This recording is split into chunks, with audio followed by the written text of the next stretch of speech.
calling it's been in a prep stage for like 45 minutes. Hello, everyone. So, Yep. Hello, everyone. Hi, Troy. Yep. Great. hello, We just set things up, and so far we have Cannibal. 0 deb, dropped frames, so it looks good so far. You join us as we are discussing Cave Geek Arts Pizza and Right. where in the world is Yeah. it? Because it's not Right. in his house. Pizza. And It just welcome, occurred to me that Bobbicus. Thank you. if you make a homemade pizza, Mm-hmm. you could use it as the map for your gaming session. No, And this is not one of your funky fantasy mapping groups that you're in, where people are just pulling up all the weird and wonderful. Oh, this could be a map. A pizza. Well, I suppose a pizza could be a I map, but taken no. pictures of pancakes when I made them or crepes in my frying pan because they had like the patterns, and then I right, used the contrast enhancement, and I got like islands and continents I from did it. it. I did it with pasta once as Mm-hmm. a joke. I Yeah. had I had like a bowl, an actual bowl of pasta that I Mm-hmm. was eating, Yep. and it had all the whatever bits of bacon and whatever Yep. on it, but mushrooms and You can find natural I made a map. fractals. Yep. Mm-hmm. Hi, Jaspender. Welcome. Oh, Hello. wonderful from Germany. Welcome. Yeah, that's great. I hope it's not too late. Well, it's kind of middle of the night for you, so yeah. That's going to be getting on a little bit over there, Hmm. right? Yeah, so great to have people from overseas too. Yep. And we are kind of three transplants here, meaning Fear is originally from Israel, and Alyssa from England, and I'm from Sweden. So we are kind of There's a yep, theme there that we could capitalize on if we ever got into business together. yeah, I don't know what we'd call it, but yeah. asylum maps. I don't, Yep. Maybe expat maps or something. So yep. Expat maps. expat maps could be. That's what Uh, fancy people who don't want to call themselves immigrants or refugees, they call themselves expats. right. Yep. Refugee maps. I feel like that's maybe a bit of a slap in the face of actual refugees. Yep. Oh, Boy Jones, Jones. No, Internationally wanted yeah. maps. No, actually, yeah. The things that Alyssa is working on is a city map of the city of Womptham for Greyhawk. That will be coming to Greyhawk Online. I Nope, don't know that way. how soon, but Yep, when over it's there. done. That That's I think they go 4 times a year, right? And Yeah. so I'm going to have it ready here in the next 6 weeks. Okay. So Yeah. I Cool. think probably their fall Hmm. episode edition, Yeah. their fall Hmm. edition. This Cool. map's going to be in it, Yeah. fully colored. Awesome. Yep.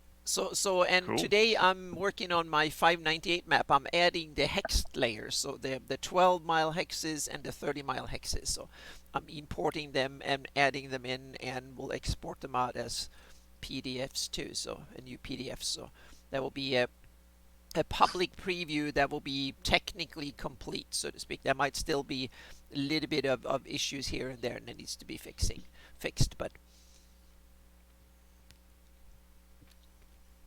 Oh, my pizza is being baked finally after an hour.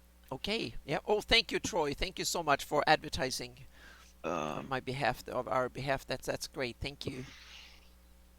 Yeah, we're getting things set up here, and so far we have 0 dropped frames, so it's working at least this far. So that's good.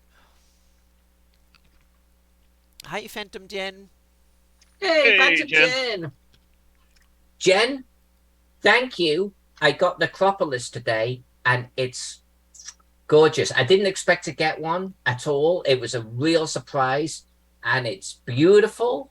And yeah, very, Oh, very, that very that happy with that how my map turned out in there. that pretty hardcover book that I saw. Yeah, Mhm. Oh, like nice. the black leatherette type Yeah, thing. Yeah, leatherette does not yet.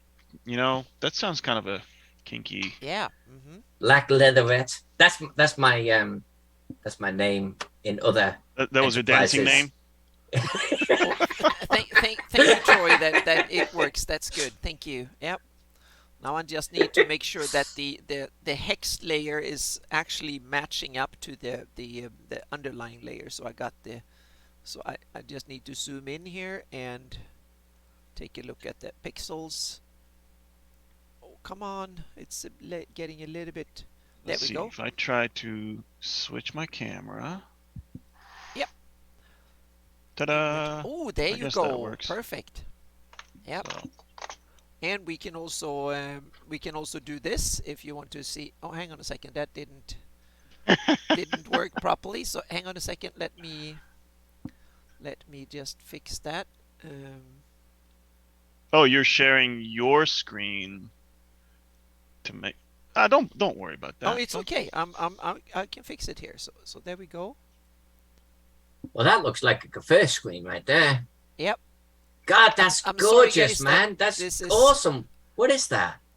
That's the only pseudo topographical map I ever made. That's the Breath of the Wild, Legend of Zelda Breath of the Wild map. What about the So, Greyhawk hold on. map? Wasn't that pseudo? No, because that one was isometric. This is like Oh, okay. straight top down. Yeah, I really like this one. It's super cool. Because the game map was like this, Mhm. right? So I tried to Yep. replicate that, but Awesome. I really like that one. I don't think I've Thank you, ever seen that Jasper. one. Yeah, maybe not. It was a commission. When did I do it? I think it was 2020. No, wait.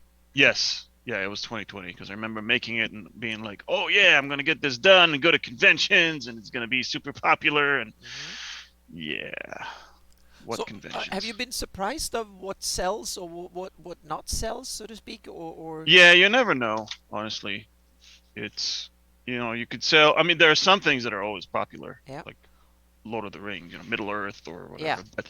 But you really don't know.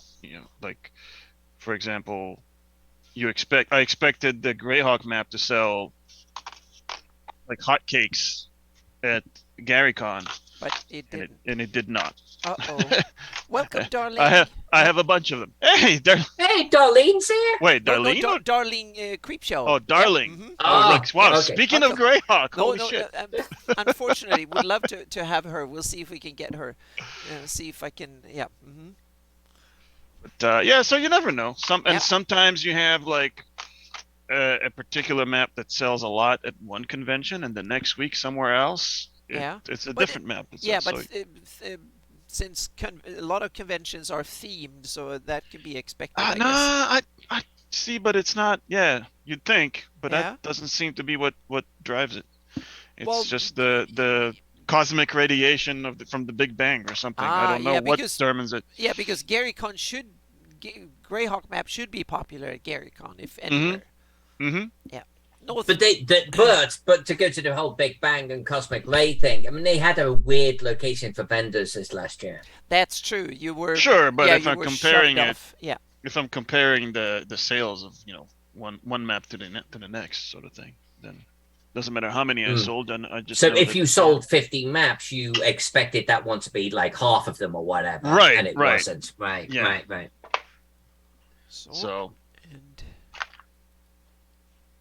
So I have a question. I told you ladies. I have a friend who enlisted me to help her on a project for a gift for another friend. And what we're doing is taking a map, a fantasy map from some TV show that I've not seen, and what she wants to do is basically create a 3-dimensional physical map, more so than what I do. Right? We could, in theory, I could make the map on in buckskin and all that. Yeah. But this is for like the whole thing is going to be encased in resin with some stuff in it. It's kind of an insane project. Ideally, what you would like to have happen is to have a CNC carve the map out of some material. Yeah. But in order to get that done, you obviously need to have the map 3D sculpted. And then at least saved in some format that a CNC can understand. Yeah, there is a company, but before that, Troy wonders where can you get a copy of the Greyhawk map? Where can you get a copy of the Greyhawk map? CaveGeekArt.com. And I've been meaning to actually do a sale on that. So before you go there and get too much of a sticker shock, Let me. Yeah. And actually, can you bring it up on screen? Do you have a print of it there at all? Yeah, okay. Yeah. Yeah, bring it up. Let people see it. Yeah. I will. I will. Hold your Okay. Yeah, horses. Well, I'll what's wait taking and you then so long? show. Yeah, but God. there is a company that up in somewhere in California that they are actually making these kind of beautiful big 3D maps for museums and stuff. And they have a CNC that a special CNC machine that can can cut out from a like some styrofoam or some Right. material like that really well. And they also have an inkjet. They converted in some sort of industrial robot with high precision, put an inkjet print head on top of it, so they can actually spray paint the plastic with high resolution inkjet. And it was like, yes, I would love to have that machine. And I contacted them, but it cost thousands of dollars for Oh each of yeah. these things. So they are like museum pieces and similar things. So it's like super expensive. So it's way out of anyone Greyhawk fans budget, I think. So, but it's the technology is there, but it's not mass produced. It's just custom, super expensive stuff. All right. Ta-da! The Greyhawk map should be 20% off. Okay. So do you have it on screen? No, Then I'll... no, I don't. No, I don't. Hold on. That was I Yeah, no just wanted problem. to do Yeah, that first. yep, that's great. Greyhawk map. Greyhawk map. Hi, wandering endlessly.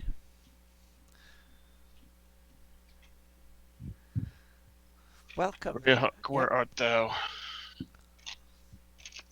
So now I think it's time to save because I got my 12 mile hexes in here. Now I just need to get the 30-mile hexes on top as well.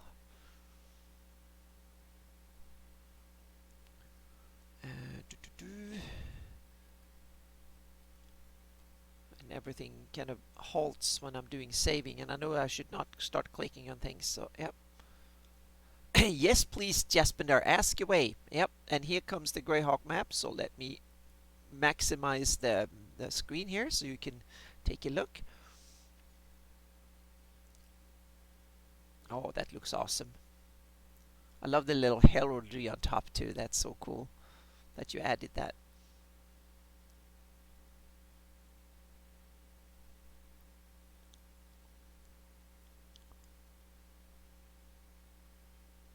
I love how much depth it's got, man. Yeah. Very unique style. I was muted through this whole thing. Hold on. You were. I was like, you were waiting this guy's silently quiet. here for you to say something, and you didn't say anything. So okay. So I was like, continue. "Here's the Greyhawk map," and you were like, "Yep, there's the Greyhawk map." So I was. We were waiting for you to say something. Yep. Yeah. So yeah, Anna helped a lot with this map, as I was saying. I'm trying to. Yeah, I gotta kind of move it around so you can see all of it. I'm wondering endlessly. I think there's some light color involved in Alyssa's hair when she's leaning over and drawing here. So yep, I can see it because so yeah. Anna helped a lot with this, making sure that the details are correct and all the heraldry is where it needs to be, which is why Anna's little cartography guild thing. Oh, that's awesome! Thank you. Geographic Society, something like that, is down there. That's for Anna. And then I'll zoom in even more. I actually took the covers for some locations. I took the covers of what's his name? Jay Scott helped a lot with this, where he sent me the covers for the Castle Greyhawk module or whatever it was. Right. So I tried to copy. This is, you can see the size. It's smaller than my finger. Oh wow! Right? And you still got that detail. Is that hand painted on top of the? Well, it's painted on a separate piece of skin. Then the original is old deer skin, right? Okay, so then I take a smaller piece and I burn and paint and cut it out and then glue it to the map. Oh wow! Let's see. We have There's a dragon right there. Yep. Green dragon. I don't remember his name. Yeah, me. Yeah. There's my attempt at at least Caustochlorinos or something like that. the So yeah. the Temple of Temple of Elemental Evil. Elemental Evil. Yeah. Yes, and no. And that's the moat house. Yeah, moat house. Right there. Wow. Yep. Those are really hard because all the gargoyles and whatever that are on the cover of the Temple of Elemental Evil. There's no way I could do that. There's a black dragon over there. Yep. It's really fuzzy on my end, but I hope that's it's so coming cool. across fine. Yeah. Yeah. So there's the crater. Where is it? Where is that crater? There you go. There you go. Right Mm-hmm. there. Wow. Oh, the stripper, Greyhawk's own stripper, the Doom Grinder. Oh, there it is. Right there. Yep. Mm-hmm. I guess size-wise, it's tiny stuff. Yep. So yeah, there we go. That's the Greyhawk map. This is a print. If anyone doesn't know, so my originals are made on deerskin by burning them in. Is that a print? Oh, well, you're giving away this is the a print. original. Yeah. This is a print. The original was the giveaway on Jay's channel. Yep. And so this is just a high-res photo. So you can't, when you look at it, when it's zoomed in, you can't see the edges that are paper. Yep. I mean, it looks like leather. Oh, that's and so amazing. the map, the original is three-dimensional because when I burn the skin, it shrivels, and I use that to sculpt it into a 3D surface, into a relief. And then I paint with natural pigments and bone tools. And yeah, that's it. That's super cool. Thank you for showing that. That's so cool. Thank you for asking. Ooh, my pizza is in quality check. Yep. After an hour of prepping, I expect it to be of superb quality. This better be like museum level pizza. Yep, it looks like a pizza. Ship it to him. Now I need to double and triple check that the lower part here is also. Yep, it is. Did the pandemic, the current economic situation have any impact on commissions? Meaning, are there less people commissioning or have lower budgets than before? That's really difficult for me to answer, but I will say this is a unique situation where the first commission I got in 2020 was actually because of the pandemic. The guy called me up and he goes, "Hey, my wife got me a little, a thing from you back in 2015. It was the first convention I ever did, right?" Yeah. And he's been keeping tabs on my maps ever since. And he commissioned me in 2020 to make him this map from The Worm Ouroboros. It's a fantasy novel from 1922. Apparently that novel inspired Tolkien in some way. Like, Tolkien talked about the guy who wrote it. I forget the name of the author at the moment, but Tolkien said that guy was an amazing world builder. When you get Tolkien to say that, then right? Yes. Wow. Yeah. So he wanted me to make him that map, and he said the only reason he has money for it was because he wasn't doing any conventions in 2020, so he could spend that money on other stuff that he's wanted for years. So it was kind of like the opposite. But I only got that, there was only one of those. Would I have had more commissions were it not for the pandemic? Maybe. It's hard for me to tell. I think from my part, I think it's been a slight improvement during COVID because more people have actually been home gaming. So, and also when you do like I do mostly digital maps, then a lot of people want their maps for their games and stuff. So it's definitely not been a downside for me with COVID. So it's been I think a tiny little plus, so to speak, a little bit of an improvement. But that's unscientific. It's just my hunch, so to speak. And of course, with conventions being gone, my sales of prints, most of my income came from selling prints at conventions. Yeah. And so that evaporated. Yeah. So. Yeah, since I'm just sitting at home and Patreon and commissions are my thing that to publishers and stuff, and so that hasn't changed.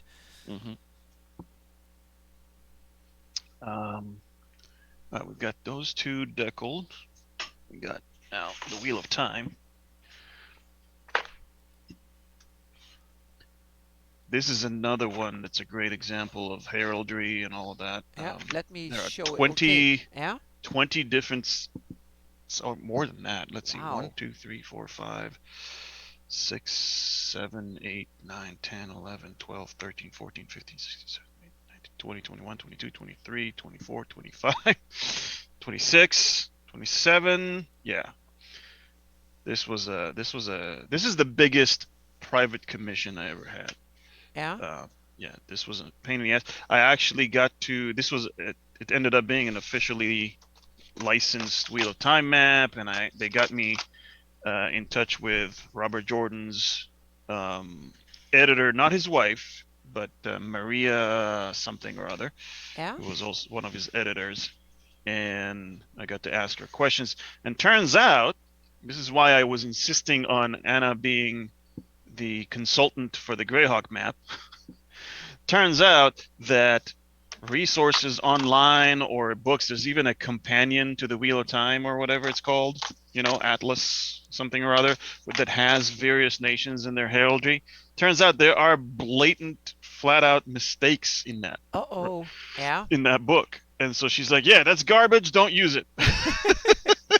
So having an expert, subject matter expert who could literally look at things and say, this is that, yes, this is correct. Well, that's what you need. The same thing when I do my maps. You need someone who are expert at the setting, or and the best. That's why I love to map Greyhawk, because I have studied it for decades. But it's also great because I have a community of other people who've studied it sometimes longer than me and more intricate than I have. So that's right. the good thing. I have the best quality assurance team on the planet when it comes to Greyhawk, meaning the best minds, and that's really necessary to get the best results. And one of the problems is when you make a map based on an author or whatever. This is where I learned that you look at this map and this huge area in the middle is empty. Oh, okay. There's really nothing there. Why? Because they never go there in the books. At a certain point in the books, they start traveling around with like teleportation through whatever, right? Gates, magical means.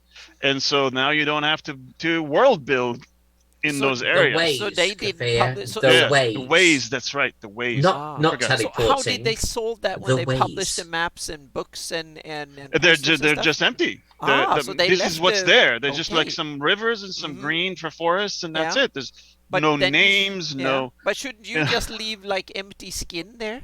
That's pretty much what I did. Yeah, right, in those you filled areas. in a little bit. So now you see, now you got to world build, because now you have. No, I didn't. I did not. No, I didn't change anything. The original maps, this is what they are, and it's just compared to. So I'm saying it's empty compared to, let's say, this area that has all these towns and cities and all the heraldry that's related to it. There was literally nothing for this giant area right in the middle. Cool. Just there's rivers out there and there's some hills and some forests, but there's nothing else. Yeah, we have to welcome TM Syndicate raiding with a party of 3. Welcome. I think that's our first raid ever. Welcome. Really? First raid ever? I think so. Holy shit. Hang on a second. Dual desktop here. So yeah, I think it's so welcome. I think it's the first raid ever. So yeah. Welcome. Infernum Phenom. Welcome. Thank you so much for stopping by. We're sitting here working. It's me and Anna Meyer, and then we have Alyssa Faden and Kveer Mendel with Cave Geek Art. So he's working on getting prints and stuff done, and Alyssa's working on her Womtham city map for Greyhawk, and I'm putting the hexed version of my latest edition of the 598 Greyhawk map. So I'm fixing that. That's what I'm task right now. So they gave me, I actually asked questions, what's there? And they're like, well, we don't know, because it's never written about in the stories.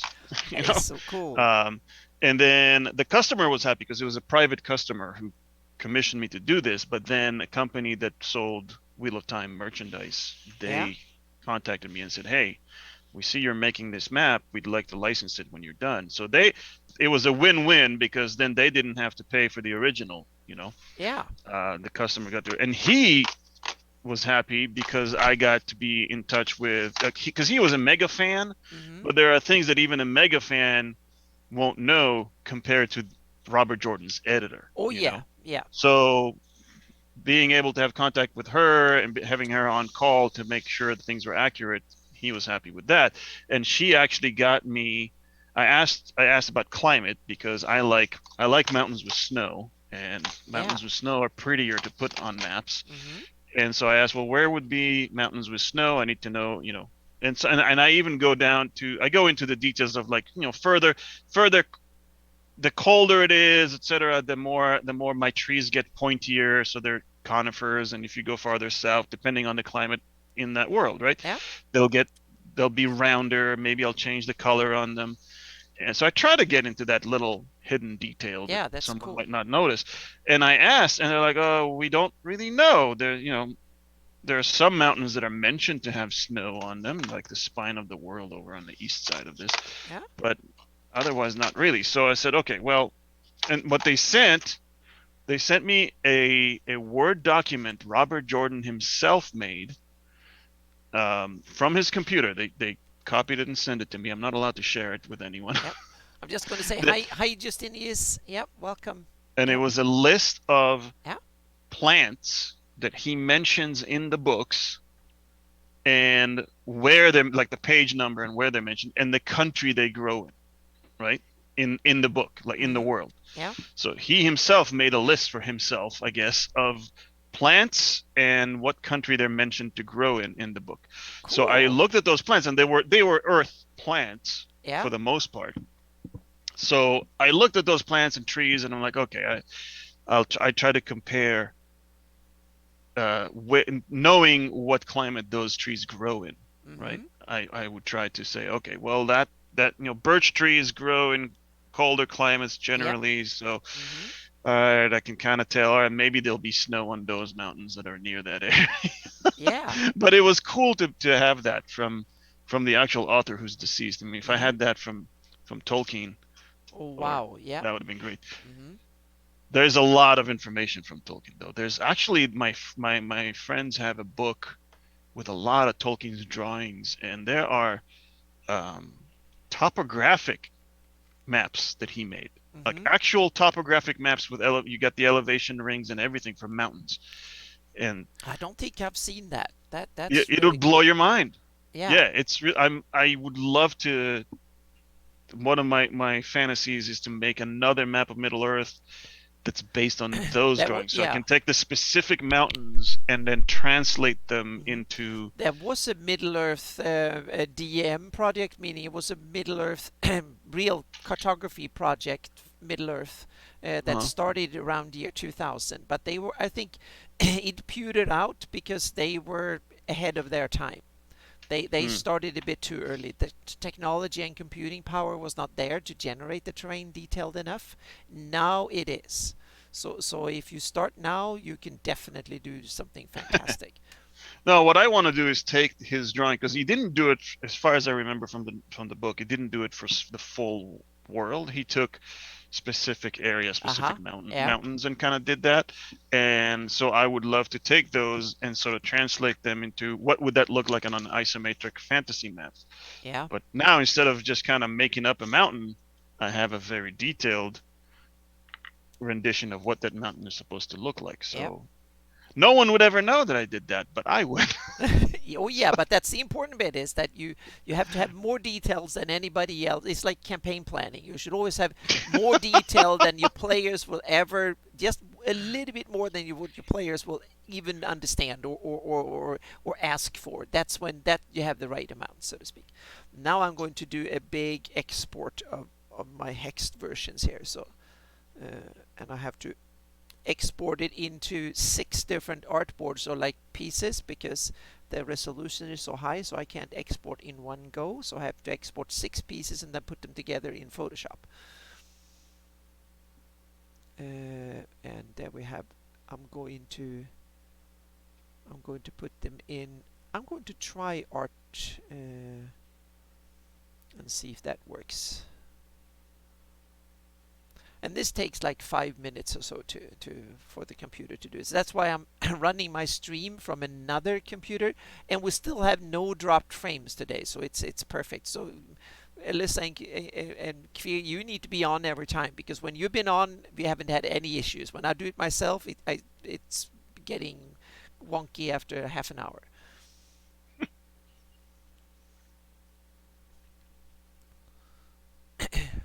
Okay, there's some little. What is that? A dragon or something, Alyssa? What's cool is there? Hang on a second. Let me. Yeah, I'm doing a little. I mean, look, I'm going to it's a zoom in on pixel. your desktop here, so we see your desktop. Yeah. It's a pixel on the map. Ah, Okay, I mean, okay. this is. Yeah. But I like to draw. I like to draw statues. So I I'll be did Oh, it's back. a statue. That's so cool. yeah, Yep. and so I did a Hmm. statue here, Yeah. guy Oh, on a look at that. horse, Yep. Hmm. Yeah. That's awesome. and just panning up And you have an here. amphitheater and stuff there. So yeah. Well, yeah, because What they someone actually pointed out that there should be a couple of areas. Well, This is it's a 20,000. wealthy part of Greyhawk, so they definitely have some cultural institutions and things. So that fits. I think that fits the scene. It's an established city and a fairly wealthy one, and so I bet they definitely have money over an interest in cultural infrastructure, so to speak, like theaters and stuff. Yep. Yeah, because my screen only shows a little progress bar here, so that's why we can look at what Alyssa is doing here, because that's the most fun right now. Yep, that is awesome. And also love your hand-drawn houses, buildings, because they look a bit medieval just by not having these kind of perfectly straight, squared, or like 90-degree corners and stuff like that. It's like anyone who been to and seen medieval buildings know that at least nowadays they are not perfect, so to speak. They walls are straight and things are bent and so. I think they were better when they were built 500 years ago, but they are definitely have the kind of wonderful characteristics, so to speak. Right, except that one went a bit too much. But yeah, no, you're 100% right. It's like, and zoomed in, it's imperfect, but further out, it feels hand drawn, Exactly, and because I it want is it to hand feel drawn. hand drawn. Yeah, it is I hand don't want drawn. it to feel precise. If Hmm. everything is precise, where I'm doing like, this type of thing. Oh yeah, Well, exactly. now, Then now yeah. this feels modern, right? I Hmm. mean that's Yeah. a modern building right Yep. there. Hmm. I want my stuff to feel not Yep. modern. Yep. And so my hand drawn style is a big part of that. Yep. That's great. Those imperfect lines. Hmm. Like you say, it was probably more precise when they first built these Oh, little I bet watling and door they were a buildings, bit but better 500 years ago, and then they've been kind of crooked, gotten more and more crooked over time. But they were not as perfect as today's buildings. That I'm pretty sure of. have you seen have you actually ever had the opportunity to see Shakespeare's house Oh, you mean the over new in theater in London? no, actual Shakespeare's house No, I over in haven't been York? to. No, I haven't been to Oh his. my Yeah. God. Talk about a house that is wonky. Oh, It is yeah. literally Hmm. like, as you're looking at it front on, Yeah. it literally does this. It's so, and the house next door is like, what the F, Yeah. M8? It's like, it's so old. It's so cool though. Yeah. I am back. Okay. Welcome back. Yep. Sorry, I'm going to have to eat on stream. I It's did not okay. expect the pizza to take an hour and a half. Well, it's Friday night, so yep. Yeah. I forgot. The days of the week are meaningless to me. Same here. I'm working Sundays are usually my most busy day. With often I run games in the morning and when they have stream in the afternoon and we go grocery shopping and stuff like that. So Sundays are usually the most busy day of the week. And Tomorrow, though, I've got a little road trip with a bunch of friends. We're going to Chattanooga for a oh history uh-huh. of fantasy art exhibit. Oh at a wow, museum. that sounds awesome. Apparently, fun. there's an original Frazetta there. Yep. I don't know. I can't complain too much though because I'm gaming with Ed Greenwood and stuff tomorrow. So and a whole bunch of other awesome people. So I can't complain too much. It's an online game though at Lord Gazimba channel, but it will be fun Right. tomorrow night. So yep. I would say gaming with Ed Greenwood is a bucket list item. Oh yes, it's a bucket list item. So yeah, it's awesome and yeah, it's our 2 drink minimum. It's an awesome group of fantastic D&D people. So yeah, and role players and stuff. So it's fantastic. So yeah.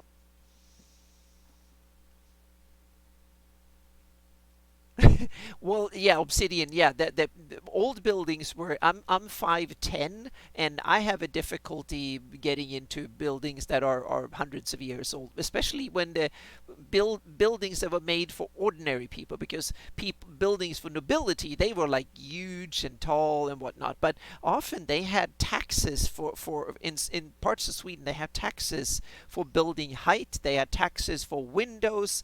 They had taxes for doors. They also had taxes for walls. So what a lot of poor people were forced to do was to dig out like a hobbit hole. So they dug into a slope, so they only had to build a front wall and a part of the roof, because that way not only they got cheaper, the building was cheaper to construct, but they also could cut taxes by doing it too, because it was considered subpar dwellings. And I bet it often were, because they were probably kind of a lot of water, humidity and stuff came in and stuff from the outside. But yeah. It reminds me of the 80s when Thatcher reintroduced the poll tax to Britons. Yeah. That was a window tax. Okay. And it's like, yep. I mean, you've got to imagine this is like hundreds of years later, and Yep. it's like the But government they're still goes, fighting over "Wait, it, don't they? In England, it's still there, isn't it? The poll tax. it's still there." Yeah. I know. I read We the weren't Economist. happy about it. No, I read the Economist, and he pops up every now and then. He pops up in some article, and they talk about it. So it's What Hundreds is of it? years after the fact, we were Yeah. like, "Wait, what tax are you reinstituting?" yep. What is it? What are they taxing? When you buy a property or something, then you have to. Well, yeah, Alyssa, you can explain your. Well, it wasn't just buying. I mean, you know what it is, Anna. I mean, it was Yeah. just even owning a house. Mhm. You were now going to be taxed on the number of windows, effectively, that it had. Yeah. It's almost like the bigger the property, the more tax you're going to get. So it doesn't matter. So if you live in a huge mansion but you board up all the windows, Theoretically, it was a bunch of. I think that one of the criticisms is not a modern real estate tax where it's based on taxation value stuff. It's based on old metrics from medieval times almost. when people it would be lucky to have a freaking window, right? Mm-hmm. You know, you've Yep. got your little hovel, you've got a hole in the wall. Yeah. Okay, Yep. you're getting taxed for one window. Mm-hmm. But in the modern world, I remember I had a little cul-de-sac house at the Yeah. time. But Well, it's a modern just building, two-story, but X amount that of was on windows. top of the regular real estate tax Yes, too, right? on Yeah. top Mhm. of the regular building Yeah. tax, exactly.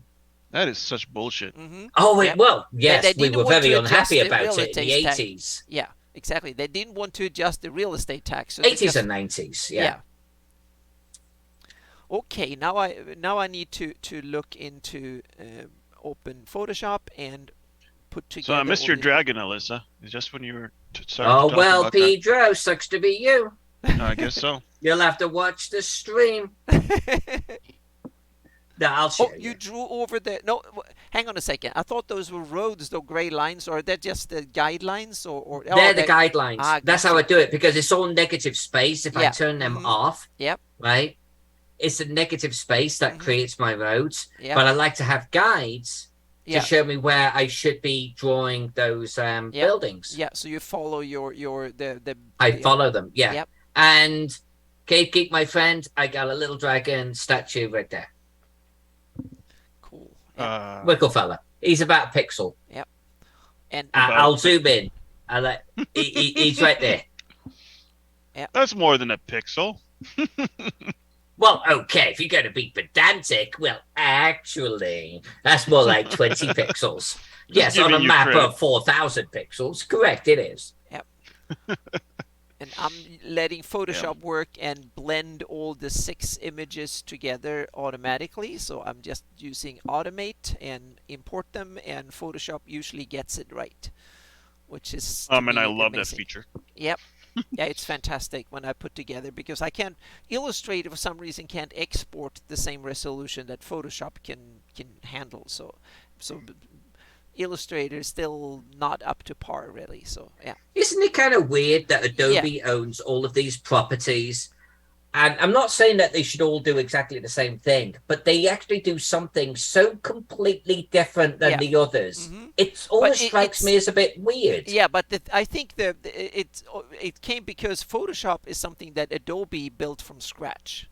But Illustrator is something they actually bought from Macromedia, I think was the company name. They bought it. Oh, was it from Macromedia? Yeah, it's a blast from the past. Yeah, so exactly. So and the funny thing is that they have, for instance, in Photoshop, when you resize something, the aspect ratio is constrained unless you hold down Shift. That way you can freely shift the sizes on the two X and Y axes independently, and they're not constrained. In Illustrator, it's the opposite, and it's like, come on, meaning there are two software that you often use. Sometimes you have to look carefully so you know which one you're working with from the same company, and that feature works opposite in the different tools. To me, it's like, oh, come on, that's like mind-boggling. They haven't fixed that in 30 years. At this juncture, yeah, I feel like having a way of I've got a meaning they should have the same keyboard commands in those two software and be talking about exactly the same function. Yeah. Oh, you catching some rays there? Yep. Yeah. I just noticed what was going on. Yeah, there is a freaking beam coming exactly. through. You have a beam. You have someone is putting a spell on you. So yep. Mm-hmm. Wow. Or laser marking her for a smart bomb. Exactly. Yep. Mm-hmm. That's the fantasy version or the high tech military. Don't turn around and let your glasses. If your glass lens hits that, you're probably blow a hole through your head. Yeah, it depends on what game you're playing, so to speak, whether it's a spell or it's a laser thingy.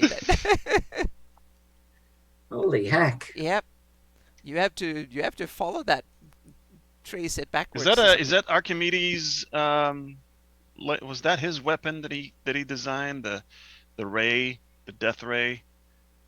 Archimedes, he was the guy that figured out that boats can float, wasn't it? I remember even Mythbusters even did an episode where they recreated the death ray. It was like whole bunch of mirrors. If you concentrate enough. And he made it as a weapon against ships, to burn ships. Yeah, well, especially back in the day when there were wooden ships, then you could probably get away with it. Yeah. Today you have to use lasers to do that. I don't remember what the results were, but there was. They got it to succeed to some degree. Yeah, if both ships could sit still for 30 minutes or something, and the sun really shined and. Right. Yeah. Though a lot of those myth busting things, I feel like. Yeah. They fail to think of the stuff of those supposed myths in context. Yeah. Where, look. You might think that it would take so much work to get done and all that, and how would they get accomplished? It's like, people built the fucking pyramids, okay? Yep. Like, it just. Hello, Lando. Yep. We're humans. We can do a lot with the backing of a rich king. You can accomplish a shit ton of stuff that you would never imagine. The best thing I saw in Mythbusters, they had one episode when they had a cement truck and they blew it up and it just disappeared because they didn't have a high-speed camera, so it looked kind of funny. Right. And they blew it up and boom, 1 second it was there, the next second it was gone, so to speak. And that cement truck, they really worked on it. I'm sorry, I'm boring and it's just progress bars here, so I can but it's. Yep. It's you could show your progress bar. Yeah, it's kind of, I need to show what I'm actually doing, because this is what was on today's agenda, was to get the hexed versions of the 598 map assembled and out the door, so we can take a look and see that they work too. So that's on today's agenda to do. So Alyssa, with your programming that you're doing now, if I gave you the map, let's say, if I gave you a reference map that's like just an image, would you be able to create a 3D sculpted map of it with your code? Yeah, in theory. So right now I can read, I can create and read a height map. I can create terrain from that. I want to get to a point where Anna can give me various images and Yeah. say, here's the height map, here's the terrain I have map, lots of height maps I can give you. So yep. here's the trees, Yeah. or, Yeah. and if it's this shade, it's this type of tree. If it's this shade, it's this. And I have code that can read that and create a 3D terrain We from are it. on a roll here, so to speak. That We're sounds on a roll. super We're on a interesting. roll. Yep. So in theory, that type of shit could be adapted. Yep. But the thing is, my code would need to be able to read something. Well, and we can use masks or Splat Map for that. So you can either have a simplified image, you can either have a mask for each of the features, or we can have a Splat Map with simple colors that can be read by the software. Like and game engines have support for Splat Maps and masks, so that's something you can use. Now I need to go in and crop, so I crop away these white little features on the edges here. So right. Well, then I may be knocking on both your doors when this project moves along.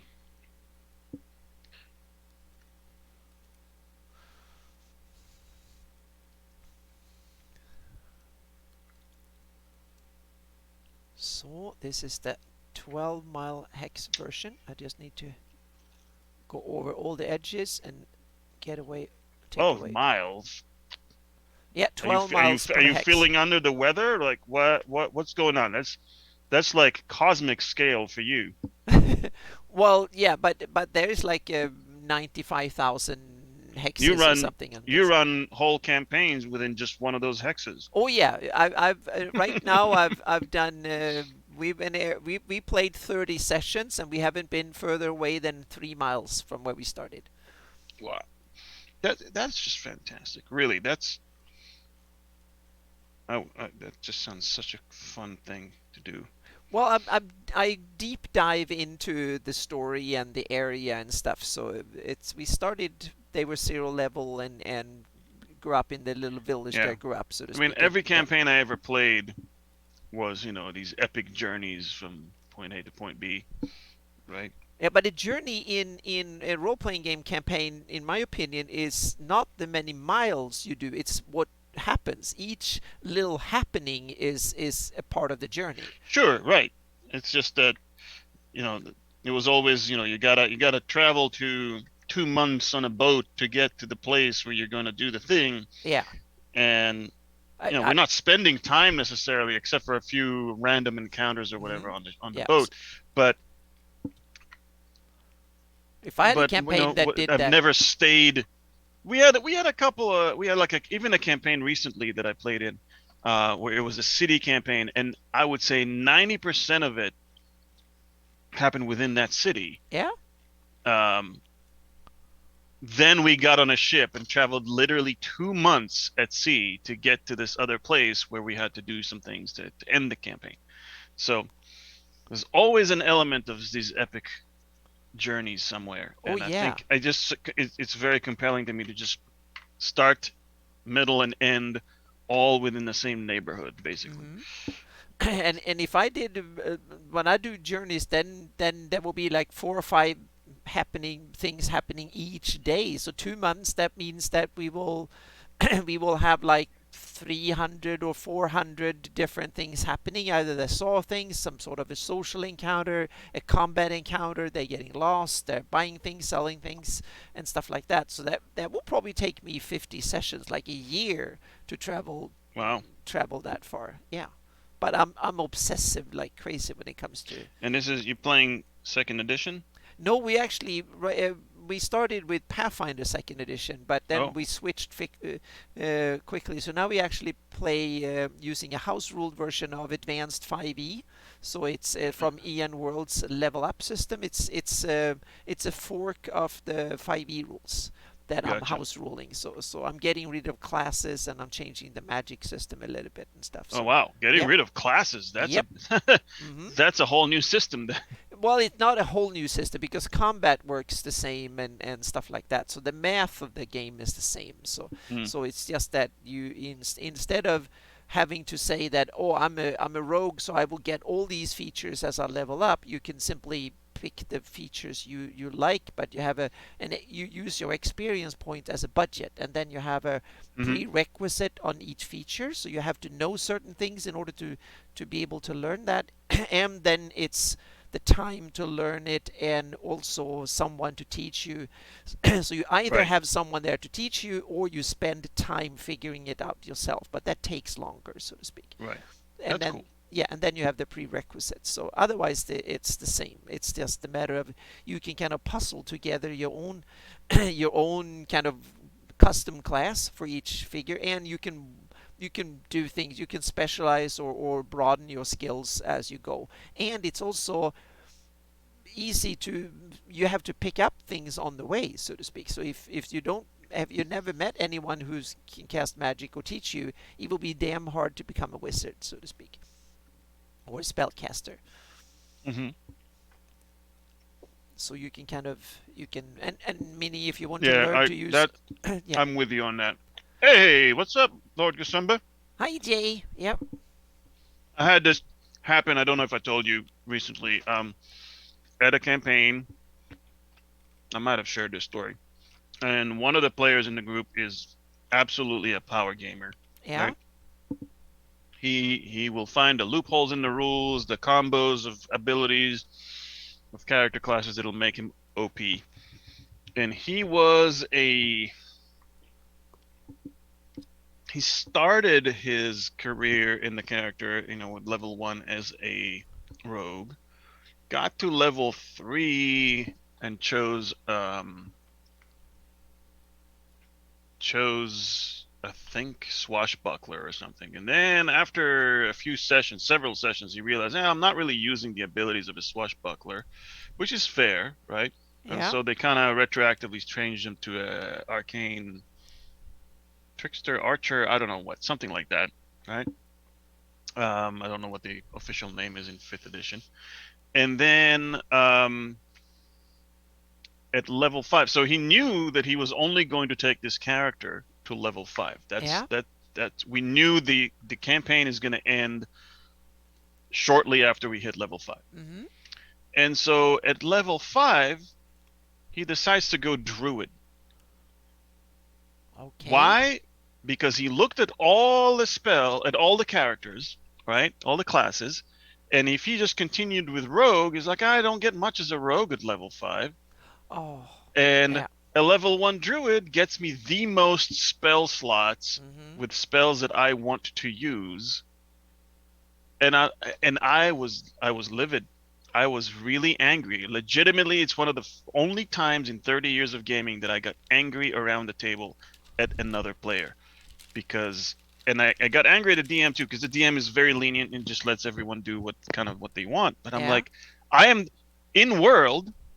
We've been, like I said, we were at sea for 2 months, and then we were on this island for the last couple of levels of this campaign.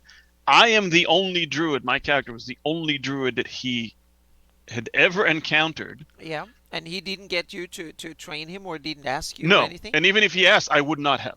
Yeah. Because my druid was an old crotchety dick. He would not have. Yeah. So but my druid hated being a druid. He hated other druids. Yeah. So, he didn't want any other druids. Yeah. It made me so angry. Like there's no logical reason at all for your character to become a druid. There's no way it would happen. And he admitted to doing it simply for power creep. Just and I want the flexibility, and I also want I want it to feel like D&D, meaning that the combat works the same, hit points work the same, and stuff like that. So but what I want to get rid of class as a mechanics, because to me it's not something that you will think of in game. Someone doesn't think of themselves, oh, I'm a rogue class, or I'm a barbarian class, or something. It's like, or assassin or something. Assassin is a job description, not a set of game mechanics. I want to hide that mechanic, so to speak. It's that needs to be on a T-shirt. Assassin is a job description. Yeah, but I feel like it's and so I want to someone to say that, well, I'm a warrior for nation so and so, or I'm serving Lord so and so as something, or druid, meaning that's something that you belong to druidic order or something, and that means that not every druid is cut the same. Meaning some druids have more weapon proficiency, some druids have less weapon proficiencies, because they haven't. Some of them has spend, meaning you only have this much budget, so you can only learn so much, but it's up to you how you spend it, Right. so to speak. Especially with druids, that's what irked me more. And it's not that he Mm-hmm. was stepping on my toes or anything like that because I was a druid. It was literally just that there was no justifying it in world at Mm-hmm. all. Yeah. And with druids especially, like if you told me that he was a warlock, Yeah. you know, okay, maybe the DM can say, hey, you guys don't know, but in behind the scenes he's been, hearing voices, right? Maybe sorcerer, you can just claim all of a sudden his powers are manifesting. Yeah. But a druid is a very specific thing Mm-hmm. that involves, in any lore you can possibly find, Yeah. even in D&D, right? Yep. It involves years of committing yourself to being an asshole, pretty much, and living in the woods and Yeah. and And hating people and mm-hmm. all of this stuff. You don't just pick it up No, while on a boat. exactly. So in my campaign in the future, when we gone classless, druid means that you have to study nature, you have to have a certain Right. set of skills and abilities and whatever. Then you might get picked up by a druidic order if you have all of that, and if you're in the right spot, and you have all the prerequisites, so to speak. Right. Your resume has to be Exactly, your very CV has specific. to be right, and you have to be there and talk to them and pass the interview, so to speak. That's the rule. But it depends on what role you want your game mechanics to, your style of play. In certain style of play, and like organized play and stuff like that, I can totally get it if you want and even need classes. So it's, but in my style of play, classes is more of a problem than an asset, so to speak. So that's why I Yeah. want to That's why change that it. player is why in this new campaign that we started, I decided I'm going to play a rogue and I'm going to show you how it's. You want overpowered? I'm going to show Hmm. you overpowered. And I started a level 1 rogue. We're now level 2, so I took a Yeah. level in barbarian. And I can't even tell you the combination of abilities. This is just a level 2 characters in 5th edition. Yeah. I'm not wearing armor and I have an AC of 18 at Okay. level Wow. 2. Yeah. Yeah, Wow. like I'm gonna show you how it's done, kid, Yeah. because he's a 18-year-old kid. They're like, man, I've been playing, I've been rolling dice since before you were rolling around your daddy's scrotum. I'm gonna show you how it's done. Yeah, I was So wrong yeah. before. That's awesome, Kfir. I was wrong before. This is 30-mile hexes, not 12-mile hexes. Oh God, Yep. who are you and what have you done with Anna? Yep. So this is, yep. So this is 30-mile hexes. So I'm just looking over, and it looks good. So this one, now I need to export out the. I can kill off this one. I don't need it anymore. And then it's time to export the 12 hex version of things here.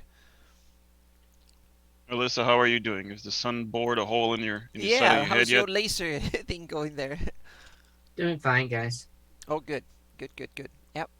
She's It's like focusing. you're anonymous because you're sitting still, so the blur effect blurs you out too, your face. It's kind of cool. Yep.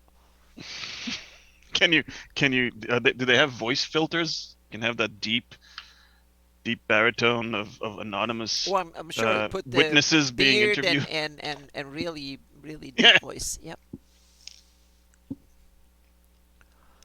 Okay. Oh yeah, you're a tiefling now, so yep. Okay, here we go. Now I have the 12. Now I need to clean up my export thing here. So there we go. Alyssa's focused on making tiny jigsaw puzzle pieces. Mm-hmm. Yep. There we go. We have hex 12. So let's export hex 12. You know, Alyssa, there are programs that can take a photo and just cut it into jigsaw pieces. you could have an extra level of Easter egg to your maps, where if somebody were to take all the buildings, they could compile them together into an image. Yeah. Here we go. Yep. That little stable connects to that palace. Mm-hmm. Oh no, you gotta flip it around. She's not entertained. No, she's busy. We'll see what. Let's see what Alyssa is drawing here. So let's zoom in on. No, Alyssa's you don't desktop. have to. Don't worry about it. Oh, I'll curious. zoom out when there's something to look at. Oh, yeah, but this is cool because I'm just looking at my computer just freezes and I get the progress bar for 5 minutes, so it's more fun to see what you're working on. and yeah, that looks cool. So and Almost completed one of them interior. Mm-hmm. Yep. Oh, that white spot is all that's left? Yep. And then it's up to I might have this done this weekend. Oh, wow. Wow. Yep. And then on to colouring. Yep. And the next Greyhawk map, when we need to figure out which one that's going to be. Yeah. Mm-hmm. A little village named Greyhawk. I believe Anna's drawing Greyhawk. Well, no, I want us to work on that combined in a couple of years or something to take it on. That will be. I thought fun. you were doing it for your Kickstarter next year. No, I don't think it's Kickstarter material for. Oh, actually, that's a good point. Yeah. Yeah. So we should probably look into doing Greyhawk in a couple of years or something. I think that will be really, really cool to dig into. How many people live in Greyhawk? Depends. Some numbers say about 75,000. I probably want to, in my campaign, I put it more to like 250,000 or something like that, 300,000 or something. Because Gary's numbers, when you read the Gord novels, you get a sense that it's a bigger place than that. So. I ask because I don't know if this will happen. Luke Gygax has asked me to draw a city that of 1 million people. Okay, wow. In 3 parts, which I figured would be a full year for me to do. Mm-hmm. Oh, we have several votes for blue in Pomage. That's a cool candidate. Yep. Okay, Phantom. That sounded like cheese. Yep. Blue in Pomage. Mm-hmm. Oh yeah, that's a great idea. That can be blue cheese from Pomage. Yep. Phantom Gen. Are there certain colors that must be used for Greyhawk maps? That's a good question. I don't think there's any specific Greyhawk colors, but I guess the colors depend on very much like what part of the world the city is from, so to speak. Meaning what type of building material is available and stuff like that. Okay, OSE prints in certain colors. May I suggest the color gray? That's a good yeah. Mm-hmm.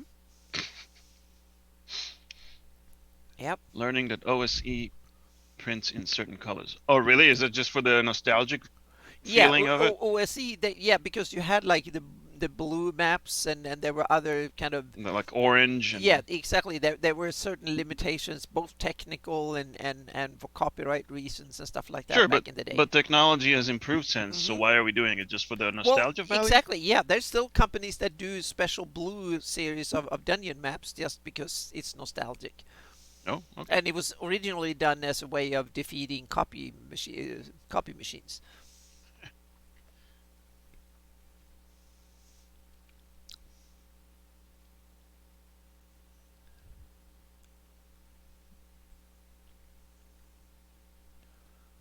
Yeah, divers is another interesting one. Yeah. Mm-hmm. And we have I'm sorry about Shitei or something. Yeah, welcome. Yep. I guess it's kind of a dilemma of do you take a well-known, well-loved place that probably has already plenty of maps, but maybe you can do it better or different, or do you take a new place that doesn't have any maps? Yeah. I think it's for me that's not the concern. I can beat anyone out there except for Slay. To be pruning myself just for a little bit. Except for who? Mike Slay. Yeah, Mike cool. Slay has done a couple, and they're outstanding. They're absolutely. I think he's actually done Greyhawk. To be Do honest you have with any you. links to his? I To his don't. map? I don't think Offhand, he's done Hawk or Hook Hill up in that. He did that one. Anyone that Alyssa says is better than her. Hmm. I'll hold you both in really high esteem, so I have difficulties saying which one is best. Yeah. Schley has a wonderful style, but so does in some ways, I think I like your cities better than Schley's, but Mike Schley is more versatile all across the board, maybe. I'm not sure. Yeah, it's hard. Anyone knows if Mike Schley have actually done City of? Oh yes, he has. Now I remember. Yes, he has. I think he has. Yep. He did a version. I think that was the same based on the TSR map. Oh, he did that one. That is his map. Yep. Mike That's Schley, Forgotten Realms. Yep, that's I Mike I have Schley. some words with. I need to have some words with him. Oh yeah, yeah. Mike Schley have done fantastic I work. need So to. yeah. That particular Northwest Faerun map pisses me Exactly. off. Yeah, it looks And like Maldon. Yeah, Mike Schley did a Greyhawk map based off Maldon's Greyhawk. Yeah, I Dennis need to talk Tetchell. to him and understand. I need answers. I've got questions that need answers. Damn it. Yep. Whether really bizarre things that happened on this map, Yep. were they his doing or the doing of whoever commissioned this map, or because there are literally cities that move hundreds of miles there from let's say the fourth edition D&D map of Faerun or the Yeah. Sword Coast anyway. There's the roads, major roads that just kind of disappear. So I'm like, what happened? Yep. When I was doing my research for the Sword Coast map, I used that one as the base, but there were just things that were so bizarre. I had to. But I know that some things move around simply because they need to fit on a book page or on a poster or something like that, and so they have to take certain artistic license and move things around a little bit so it can fit the format. Barovia map. I've heard of cases like that you have to kind of squeeze things in order to fit it because the product dimensions Right. requires it. So that's could be one reason, and then bad research or time constraints and stuff like that is probably other reasons for things to go haywire. So yeah. The Okay. Barovia map, I played with that. Yep. Now it's time to merge the other ones here. Yeah, I'm sorry that I'm doing boring stuff today, but I think it's important to show some of this stuff too, so you can see what we have to put up with. Map of Grey. Oh, so he did do a Greyhawk. Let's see. Yep. The city of Greyhawk. Oh, okay. There we go. Thank you, Mike. Yep.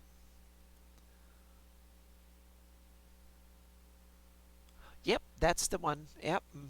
Yeah, I wouldn't look at that and think even 70,000 people. No, it's based basically on TSR's version of Greyhawk, which I think it's way too small and limited in scope, so to speak. The city, in my opinion, I like the Gary's vision in the Gord books much better. But the map he had in the Gord books, it's a city that is I think 7 miles across, which is a little bit too much, and so I will probably reduce it to 3 or 4 miles or something like that across. We'll see, but so it will be some sort of slightly smaller than the Gord books, but much more in line with the Gary's vision in the Gord books. That's the kind of city I like, and I like the layout of the city from the Gord books way better.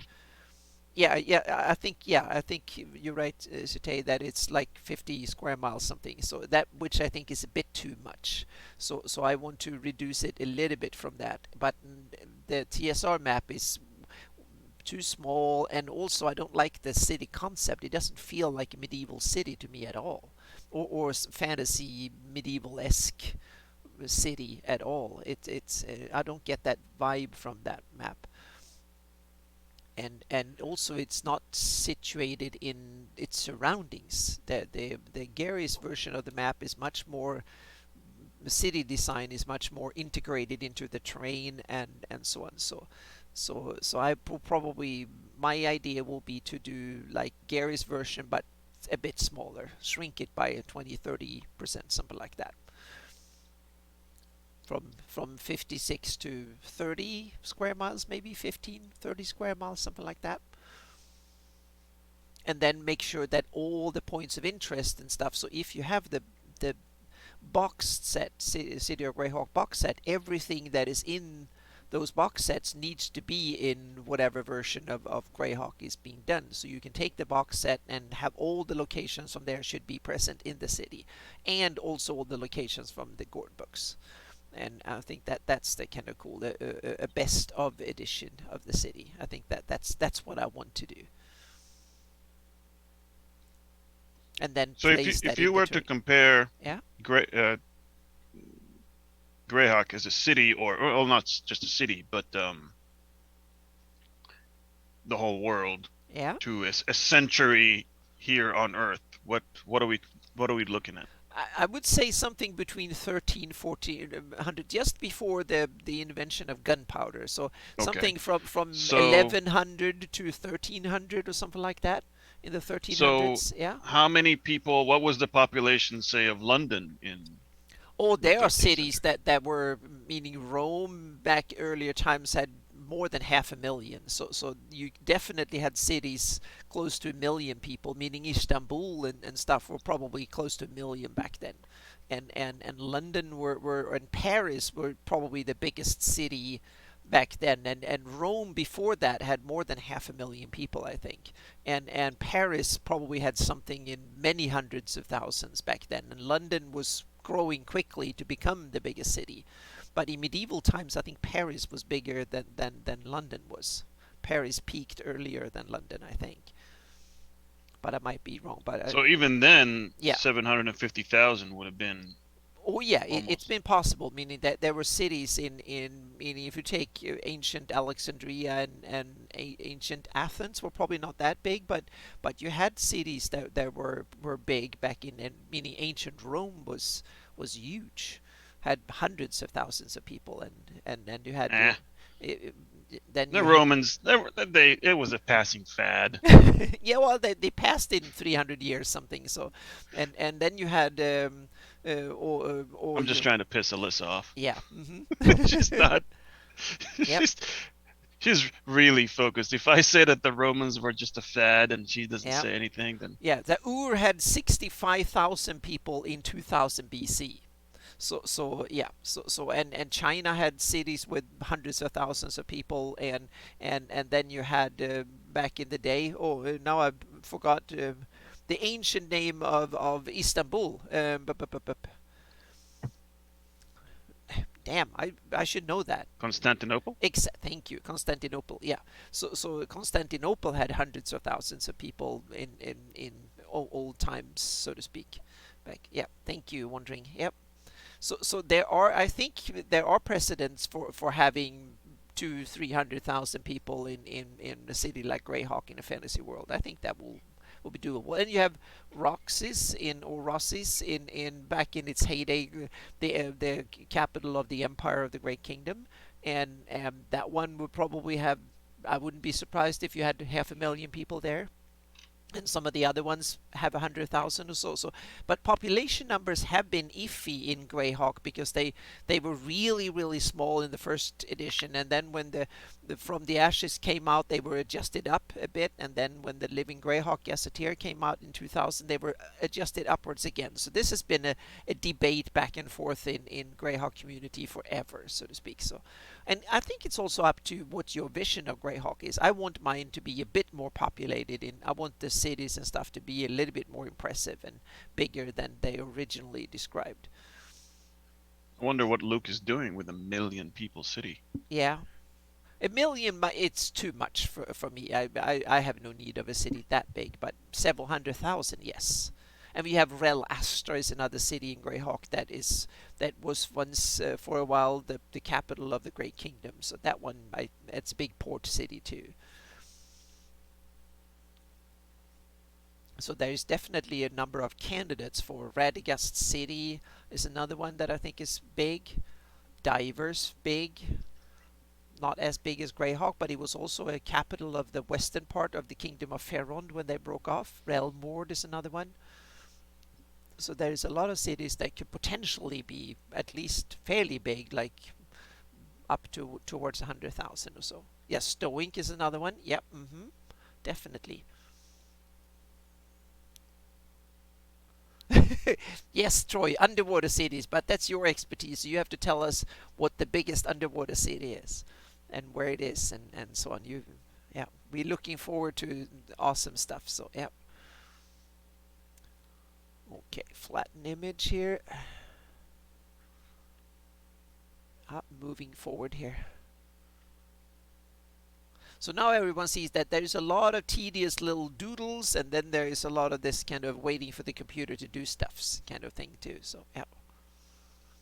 So I need to doodle something after this because this is getting a bit boring but necessary. So I just need to check that I got it. Yeah, it seems to have exported well here. So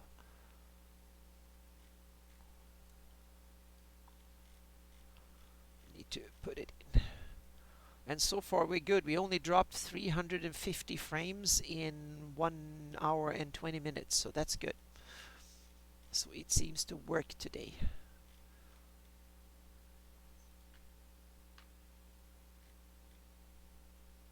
Now I just need to go in and crop the map here again.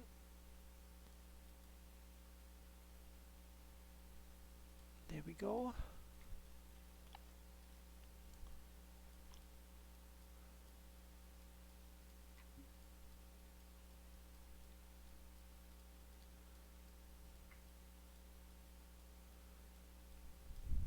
Alyssa, what are you drinking tonight? Oh, thank you, This Troy. is just a little bit of Glenfiddich. Yeah, you're sophisticated. I just have water in my bottle today. That's it. It's not sophisticated, it's lush. Lush. Classy. Oh, well, isn't classy and sophisticated kind of synonymous to some degree? I don't know. Maybe classic? Yeah. Classic doesn't necessarily mean sophisticated. That's true. Yeah. I mean, the red box of D&D is classic. It's not sophisticated. So here we go. Yeah, that's good. It actually works today. So now you realize that you need to be on, both of you, every time I stream, because then it works. I mean, I am looking for a job, so Yeah. Yeah, I pay a lot. I pay as much to you as I pay to myself for being here. So yeah. excellent. As like Jay said, that when someone said that, oh, how much do you can you pay a lot of money, when some guest asked for like how much they get paid, and Jay said, well, I pay you as much as I paid at Greenwood. I think that was an awesome answer. Yeah.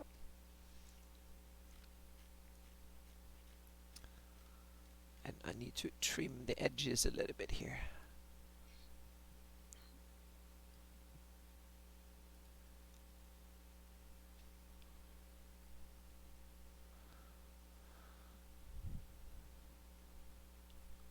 And this is why you need a fast computer, and I need a faster computer because there's a lot of wait times doing this, and it's a minute here, a minute two there, but if you add up over a day or a work week, it becomes hours of just waiting for the computer to get things done.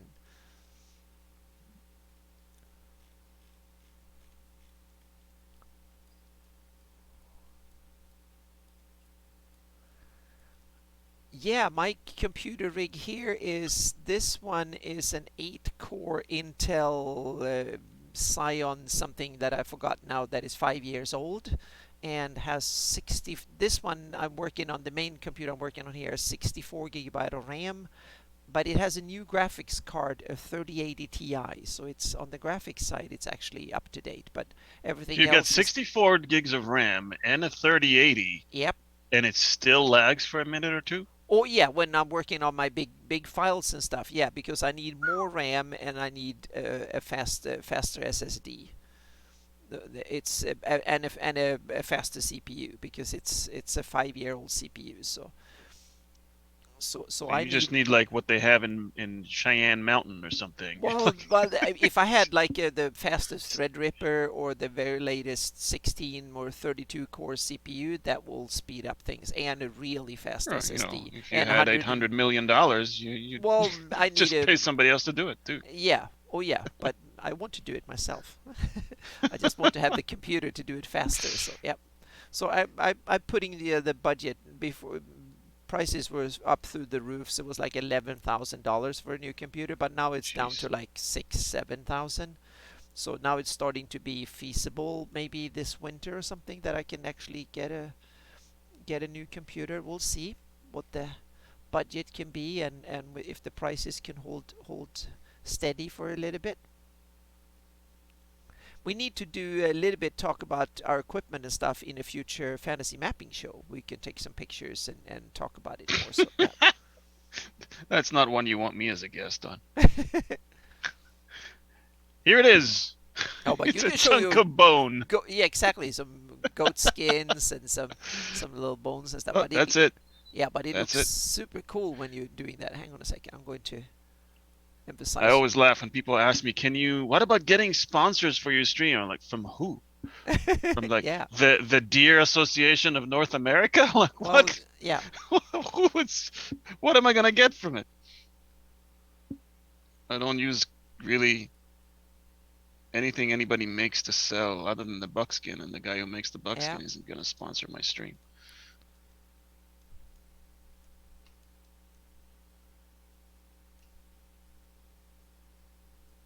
No, Jasper, you're right. It's it's the second most popular setting in from Wizard of the Coast for D&D. So if you look at the all-time sales and stuff, but it's the oldest setting, so therefore it's kind of fallen on the wayside a bit. But there is a Greyhawk community, definitely, of thousands of people that put Greyhawk as the coolest setting. So yeah.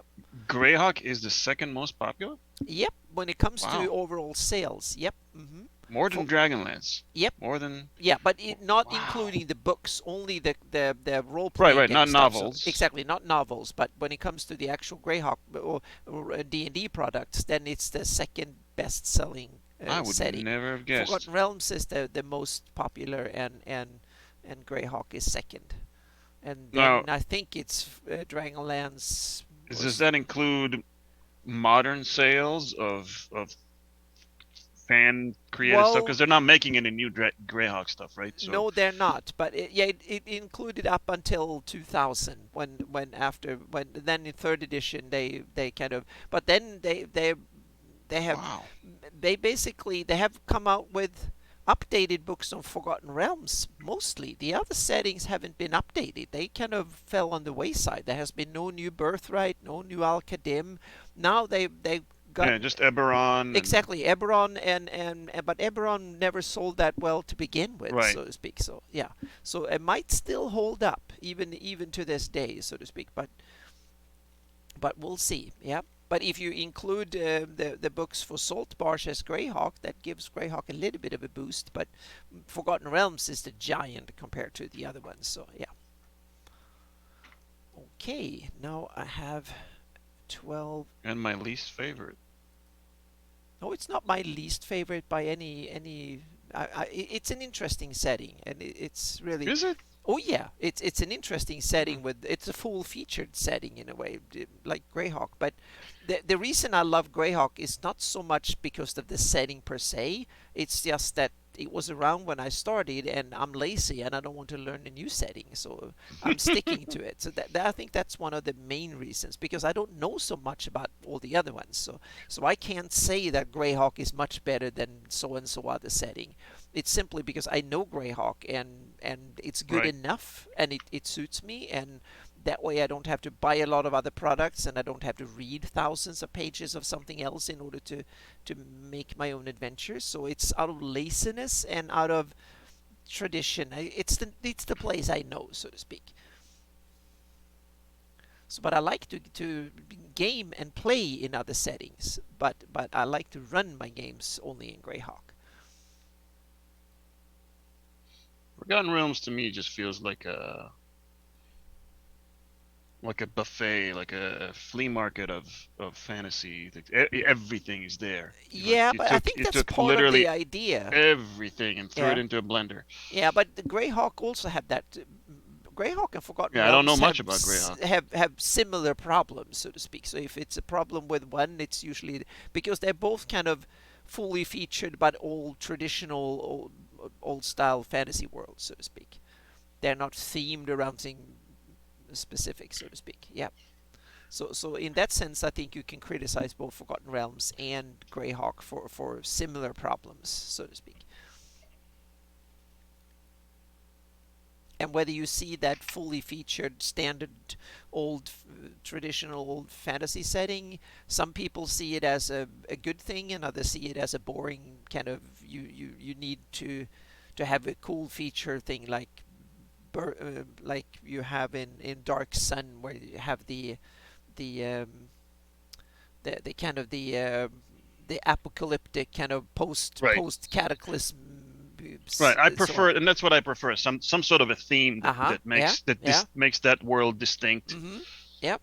So and that's a really good point. It's like Ravenloft was very popular because it was focused, so to speak. And so I forgot I need to click on OK there too. So there we go. Alyssa, did you finish the inside? Yep.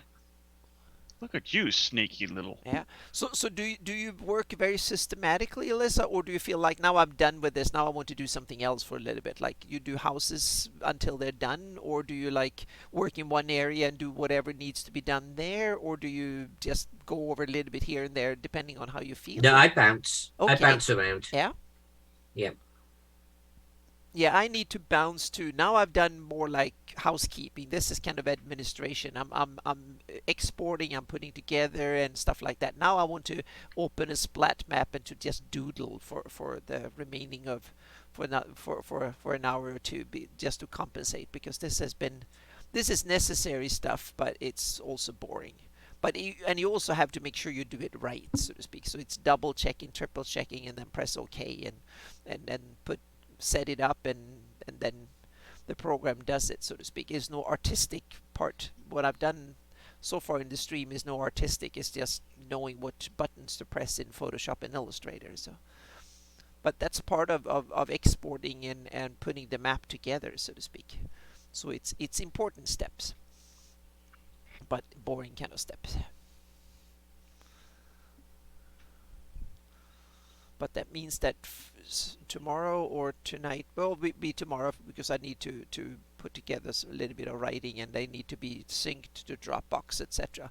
So tomorrow they will be. I will post them to my Patreon and patrons, and then I'll post.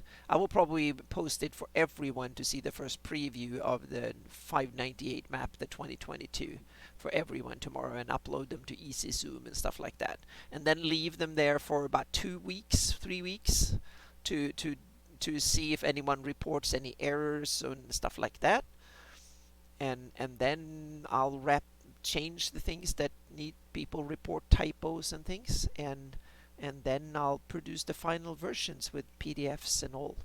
And that's about 2 days of work like this. It's about 10 hours of export, import, assemble, and turn into PDFs, compress, and stuff like that. It's about full work days doing this. That's why I only do one edition update per year, because it's so much work. And then you have to put together a couple of weeks just doing it. So it's like a month or 6-8 weeks of work. So that's something I've done on roughly a yearly basis.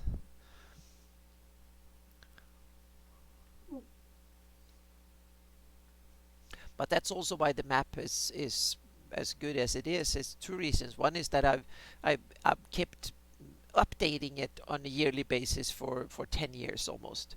And secondly, so many people have told me what's wrong with it. So that way I can improve it gradually over time.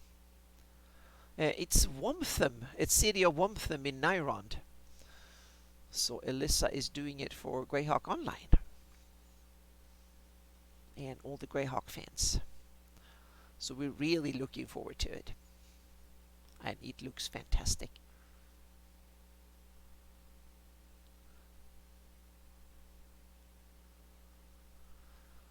Okay, now I think now I just need to check that I got that saved together. Then I can delete this one too. X12. Open up again. When you do this line of work, you have to look at the same thing over and over again in different formats and stuff, so it's a little bit boring. Here we go. Should be some 12 hexes here. Yep. I have to check they're actually there. And then I have to go down here to see if there's any bits and pieces that they seem to have come together really well. Yep, perfect. That means that I can kill this. And then I can go in and delete them there too. Okay.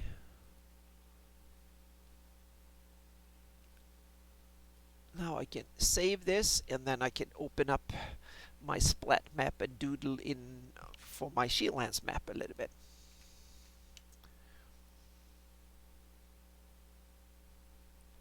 So Alyssa, how many hours have you worked on Womtham so far? Good question. I actually keep a track of it. Yeah. And I'm probably at actually just about 26 hours right now. Okay. Including tonight. Yeah. So that's not too bad. No, that's amazing that you've done that much in less than a week. 26. 26. If you said 226, I wouldn't have balked at that. You're very effective that way. My technique is very tedious. Your technique is tedious. Mine is worse. I have more steps. You have one long tedious step or a couple of long. I have 4 or 5 really tedious. So it's kind of, yeah, it's really bad. But the fun stuff, after all our tediousness or stuff, it actually starting to look good in the end. That's the good part. So now I need to open here, and I can get my do my last Splat Map editing here.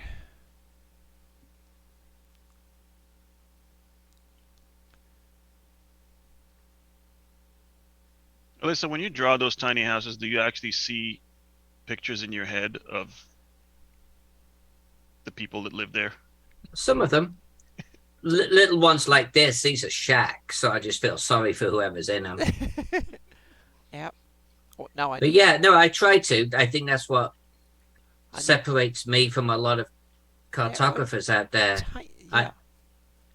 I get completely immersed in my projects too. I'm like, oh, that is so cool, and who lives there, and what does that look like, and if you're on the canoe on that lake or that river, what would you see, so to speak, and yeah, I'm getting completely carried away with my project, so to speak. I think that's poor bastards are looking up and cursing Alyssa. Couldn't you draw me in the yeah, the noble part of the town? Yep.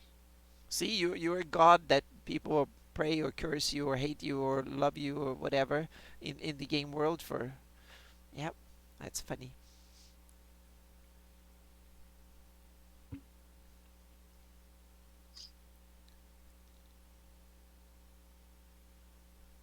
Yeah, I think we're getting close. Yeah. When is your Rome project coming? It's coming. It's doing things. Well, I totally get you. You have to. A lot of my projects are also kind of in the making. Some of them are in the concept stage. You kind of figure out how to do it. First, you have to kind of, okay, how should I start attacking it? What should I test first? And what are my goals, so to speak? What do I want with it? And then comes the phase when you actually sit down and, okay, how am I going to tackle it? And you test different solutions and figure out what workflow would work best, etc. Yeah, Ratic is that Justinius. There's a lot of people have asked me about Ratic, so it's very high on my list. After Lendor Isles, I'm going to do Ratic. So I've already done some tests, and the first when I started working on Ratic first, I realized my skills and the software were not up for the job. Now I think both of them are very close to being up for the job. So Ratic is something I want to dig into fairly soon. So Ratic will probably be a test area for doing it. Instead of porta potty 1 pixel per 5 feet, I will probably map 1 pixel per 30 or 50 feet and see what that will look like. And that might be a good idea to have Ratic as a test bench for that, so to speak. That might be a test area for it. And I might do Lendor Isle in that scale first, because I realize now that with the rivers and drainage and stuff doesn't work when you work in so small areas. When you work with 15 by 15 miles at a time, that makes rivers and stuff really difficult. So that's why I'm going to see if I can work with 500 by 500 miles in a go instead, first at 1/10 the resolution, and then go in and do super high resolution in certain areas. So here I've done the opposite. I've gone deep in and done really high resolution first, and then merged them together. And then I'm going to do another test area where I would do the opposite. I will take 1/10 the resolution, do the overall map, and then go in and do the detail and see which one is the most effective, get best results, and which is the most easy way to work, so to speak. And that's the problem when you're on the bleeding edge of what's possible. You have to kind of figure out a lot of things yourself, and that's the tricky bit. It's both fun and annoying as hell at times. One more print for tonight. Yep. Let's see what I'm actually editing. Let's work down here for a bit. So I'm editing in little rivers and creeks and stuff.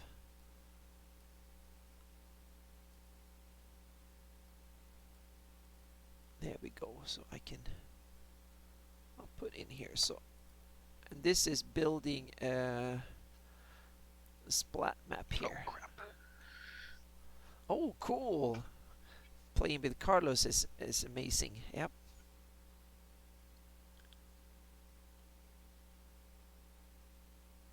I should probably do 2 pixels here to begin with here.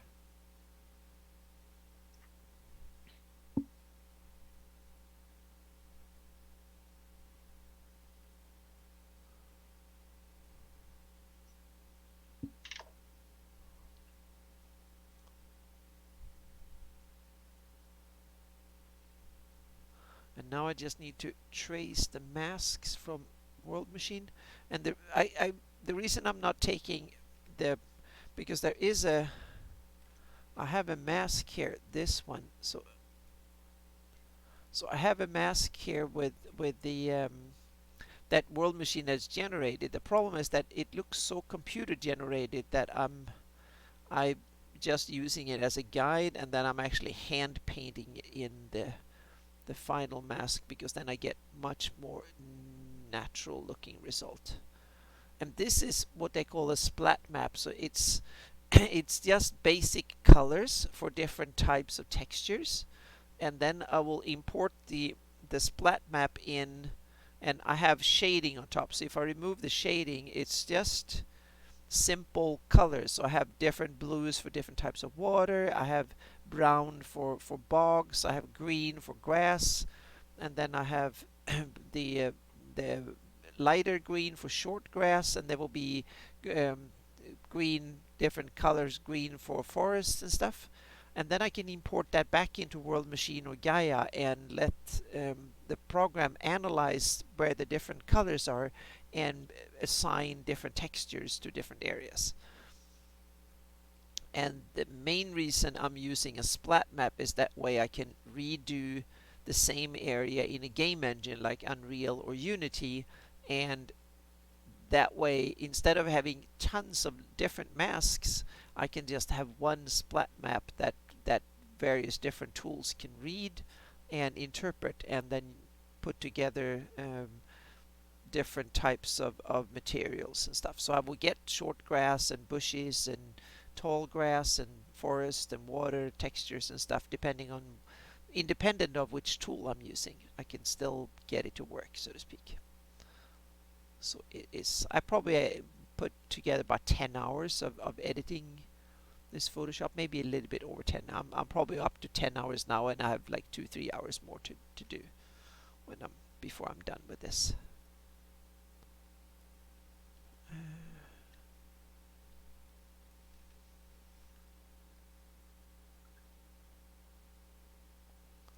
So I'm following this little creek valley up here. Oops. And now I'm painting. So when do you use masks, Alyssa, when you do that, or you just paint on an empty layer, so to speak? You just paint in black? When I do what? Do you use, for instance, here I use a mask. So I have a river, so I use a mask here. So the layer is actually all blue like this. And then I have a mask, so I'm painting white, then I paint in the color. And then I can just switch and paint black, then erases the color.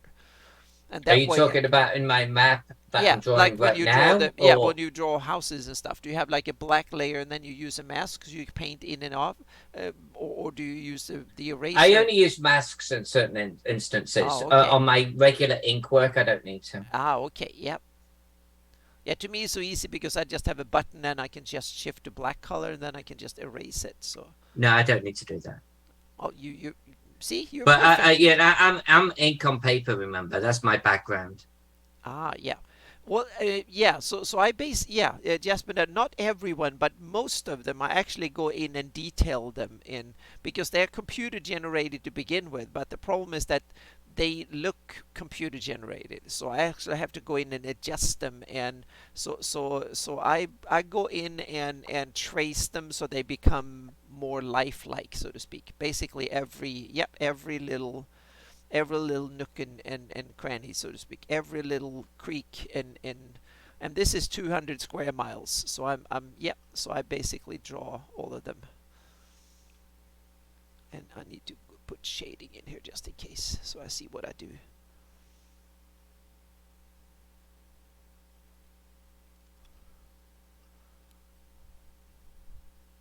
Yep, box office jack. Yep, almost a lot of it is by hand. So I need to to kind of adjust it a bit. So I'm making them. I'm making sure that I get the natural variation and the precision, because sometimes I have a target, so it needs to go. And here, for instance, you have like there's like a too much of a line here that looks, real terrain will not look that that looks to me way too computer generated. So yep. Yeah, it's hand cramping work. That's why I can only do this for like an hour or two, a couple hours a day, and then I need to do something else. So I vary a lot what I do. And I've also learned to not press too hard, but it is hand cramping work. So here we go. I'm not going to go all the way up. I think that's, no, I need to go all the way up because it goes all the way to this damn lake up there. So now I need to follow this one up here. So yeah. So I add a little wiggle room, and I make sure that the width vary and stuff, because the computer generated lines are, yeah, they're way too computer generated. So I need to, it's like when I see even animations on like nature shows on TV and stuff about geology and astronomy and stuff, I can literally tell what software they're using, and I can tell exactly what setting they use to create that terrain, and then it doesn't look real. So I want my terrain to go beyond just basic computer fractals and stuff. So here, for instance, you have like a straight line here, and then I introduce a little bit of wiggle and stuff, which means that the creek will look natural. Only I want to man. call bullshit on that. I have not seen you wiggle even once. So We've only been live for man-made like ditches. 2 hours. Yeah, man-made ditches will be that straight, not real creeks, so to speak. That's why I add a little bit of I came movement here for the wiggles. there. Yeah, thank you, Jaspender. Yep. Yeah, you came for the wiggles, but there's not much wiggle room here, so yeah.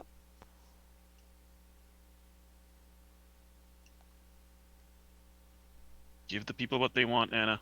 Yep. Wiggle. There we go. Then we have some lakes with bogs and stuff around them here. And then the last little stretch here up to this lake.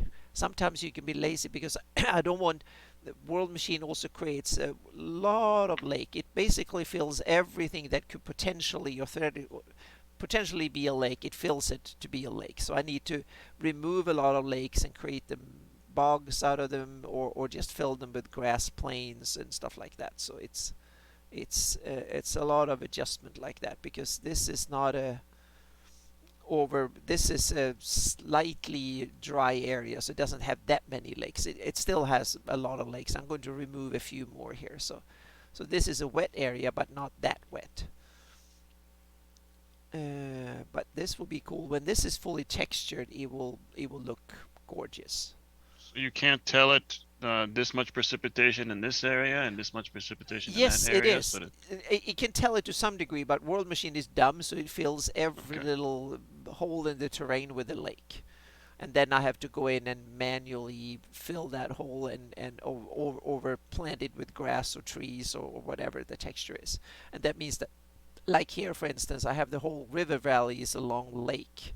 And that meant that I have to paint in the river and then surround the river with grass. I'm going to add some marshlands and stuff around this, but right now I'm concentrating on getting the rivers in first. Here is a system. I need to get some rivers here. Let's see, which have I done here? Your rivers are all wrong. Yep, they're all. Yep, exactly, they are. That's why I have to go in and redo them a bit. So yep. God, the river people. Yep. Yeah, the Reni needs their creeks. But these aren't really rivers. These are just tiny little creeks that are 10, 15 feet wide. That one is like, each pixel here is 5 feet wide. So you can count. This one is 5, 10, 15, 20, 25 feet across. 25, 30 feet across. So this is a good D&D scale to work with. Each pixel is 5 feet. It's simple to. So that's battle map scale.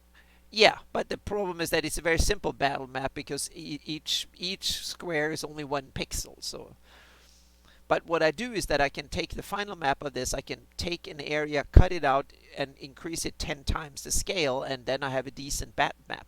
Not the most beautiful, but I have an accurate one of any part of my campaign map, so to speak.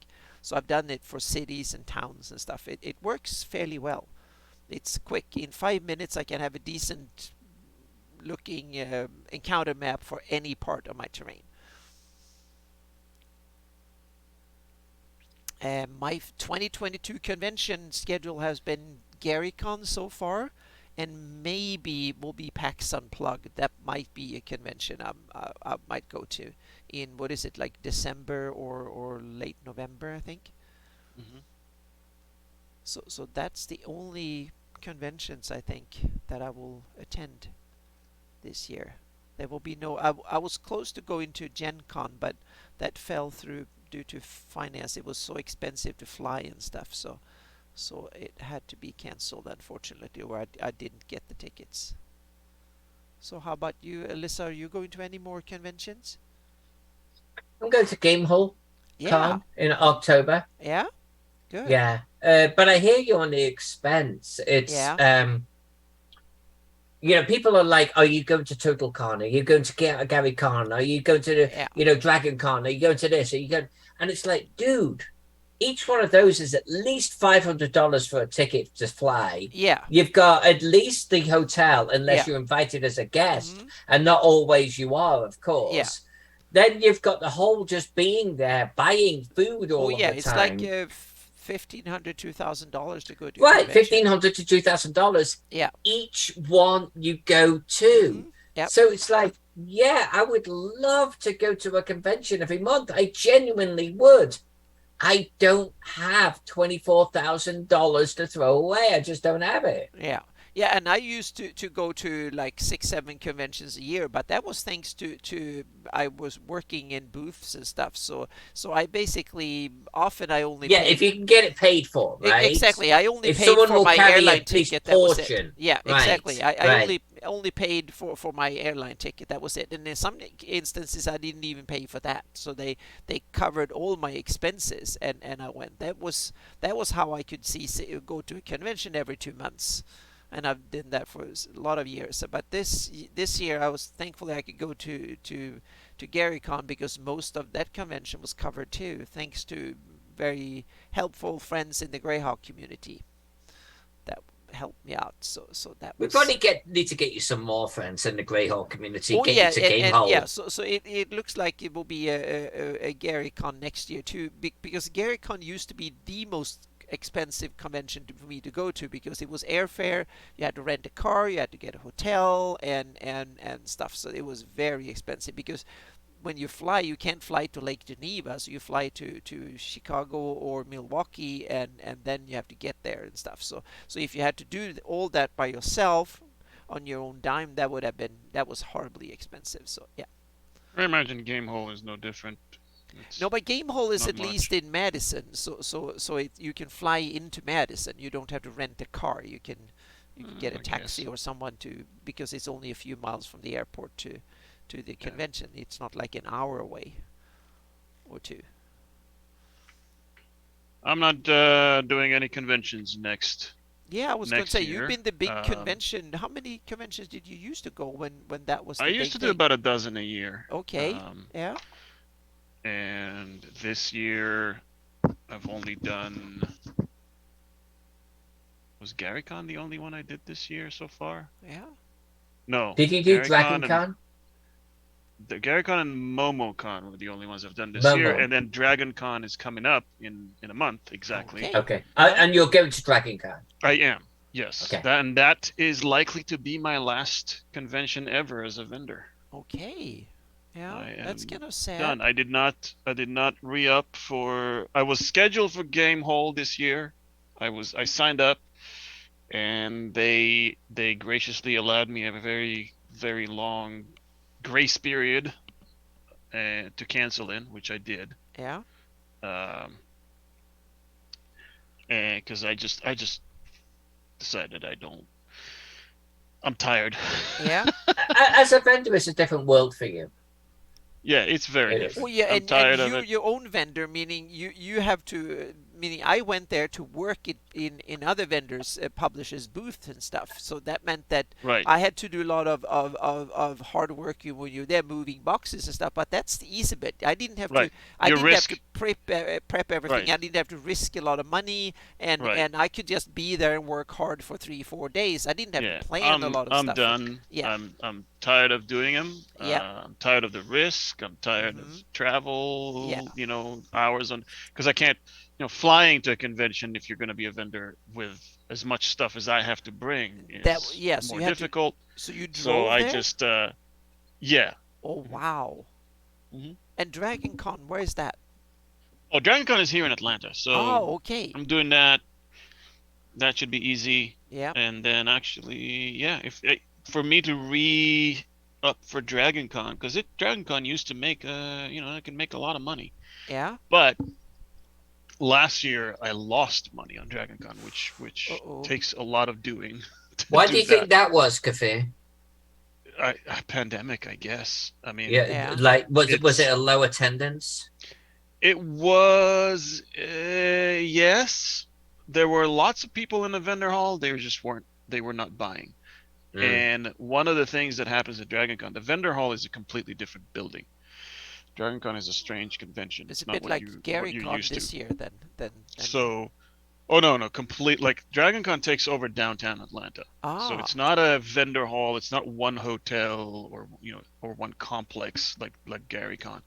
It's literally just taken over downtown Atlanta, and there are several hotels involved, and the vendor halls, which are 4 floors of vendors, Oh are wow. in a completely separate building So from it's those like, hotels. is it big as Gen Con almost in size, or Probably. I yeah? guess so.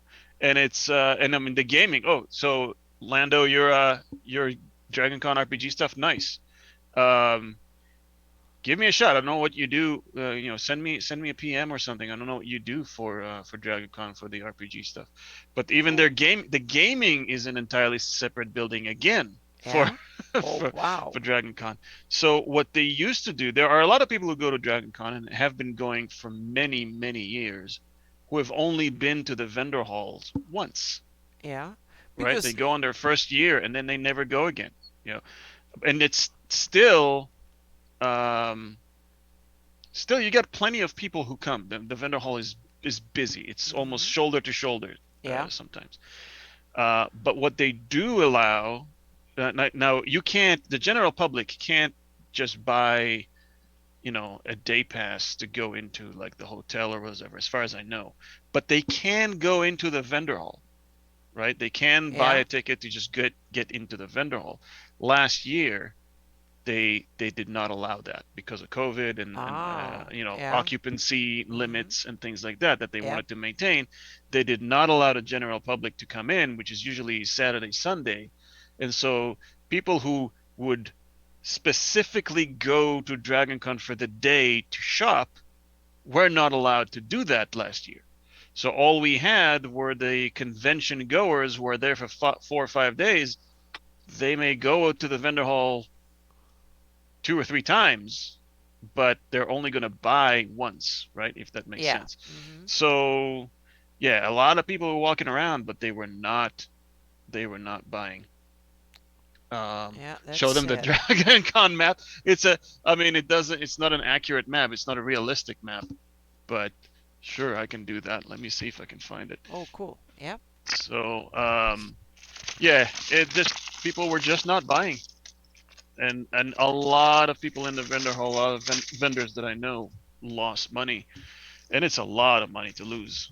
Yeah. Um, so for me to be able to sign up again, to feel good about it, because my booth cost me $3,000. Hang on a second. I'll go to boost up. Here we So go. Yep. 3,000 is more than Gen Con. yeah, I have a corner booth which is a 10 by 20, so it's big. Oh, Yeah. so it's comparable, but that I feel like Right. still a little bit more. When I Yeah. did Gen Con, I feel like I spent $2,000 for a corner Yeah. 20 by 10. Yeah. I'd love to go to Gen Con if Gen Con would let me in, but they won't. Yeah. Yeah, Gen Con's got a whole different I problem was just going going on to for say they've vendors. had a Yeah. short list for years, I think, or like a long waiting list or something. So, but I think COVID probably screwed that up or changed it a bit because now there's a lot of vendors who haven't been there. So now you can probably get in. Now there's might be easier to get a booth space, so to speak. Oh, you haven't gone? You've not physically gone since 2010, so okay. Oh wow. Yeah. Um, yeah, that's the map. We made this actually during Virtual DragonCon of 2020 on my stream Yeah. with a bunch of DragonCon people, get goers, attendees. Cool. Hold on, just got a message from. I love these rivers, the little creeks that goes through the landscape. Really Yeah, going. except they don't exist in Atlanta. we just we just took, we wanted to turn it into a fantasy map, so otherwise it'd just be a boring grid. So we took some of the streets and made them into rivers, and So they obviously don't go in real life. They go in a straight line, not yeah. curving like this. But is that an official map you did for DragonCon? No, it wasn't official. This is the actually that's a funny story, that I asked DragonCon for like 2 years before I made this. So 2018, Yeah. 2019, I asked them, hey, do you want me to make a map of the convention? Let's talk. And they're like, just wringing their hands about it. Mm-hmm. Then finally, Virtual Dragon Con. So I'm like, you know what? I'm gonna let's make a map. do it as an official. It was a Dragon Con stream sort of thing, right? Yeah. For me, mostly to as an let's be fair, mostly to advertise my other maps. So we made this, we did this on the stream, right? And it's all from digital assets. I didn't initially create it in leather. It was made from digital assets that were made from leather Oh, assets so of okay. towers, trees. So it's a bit Yeah, of a so each shortcut there. So yeah. right, so each one of these trees and a bridge and all that, they were all originally created in the deerskin, Uh-huh. burned and painted the same way, then photographed, then I erase the background, Mm-hmm. turn them into PNGs, and then it's just drag and drop, Ah, okay. right?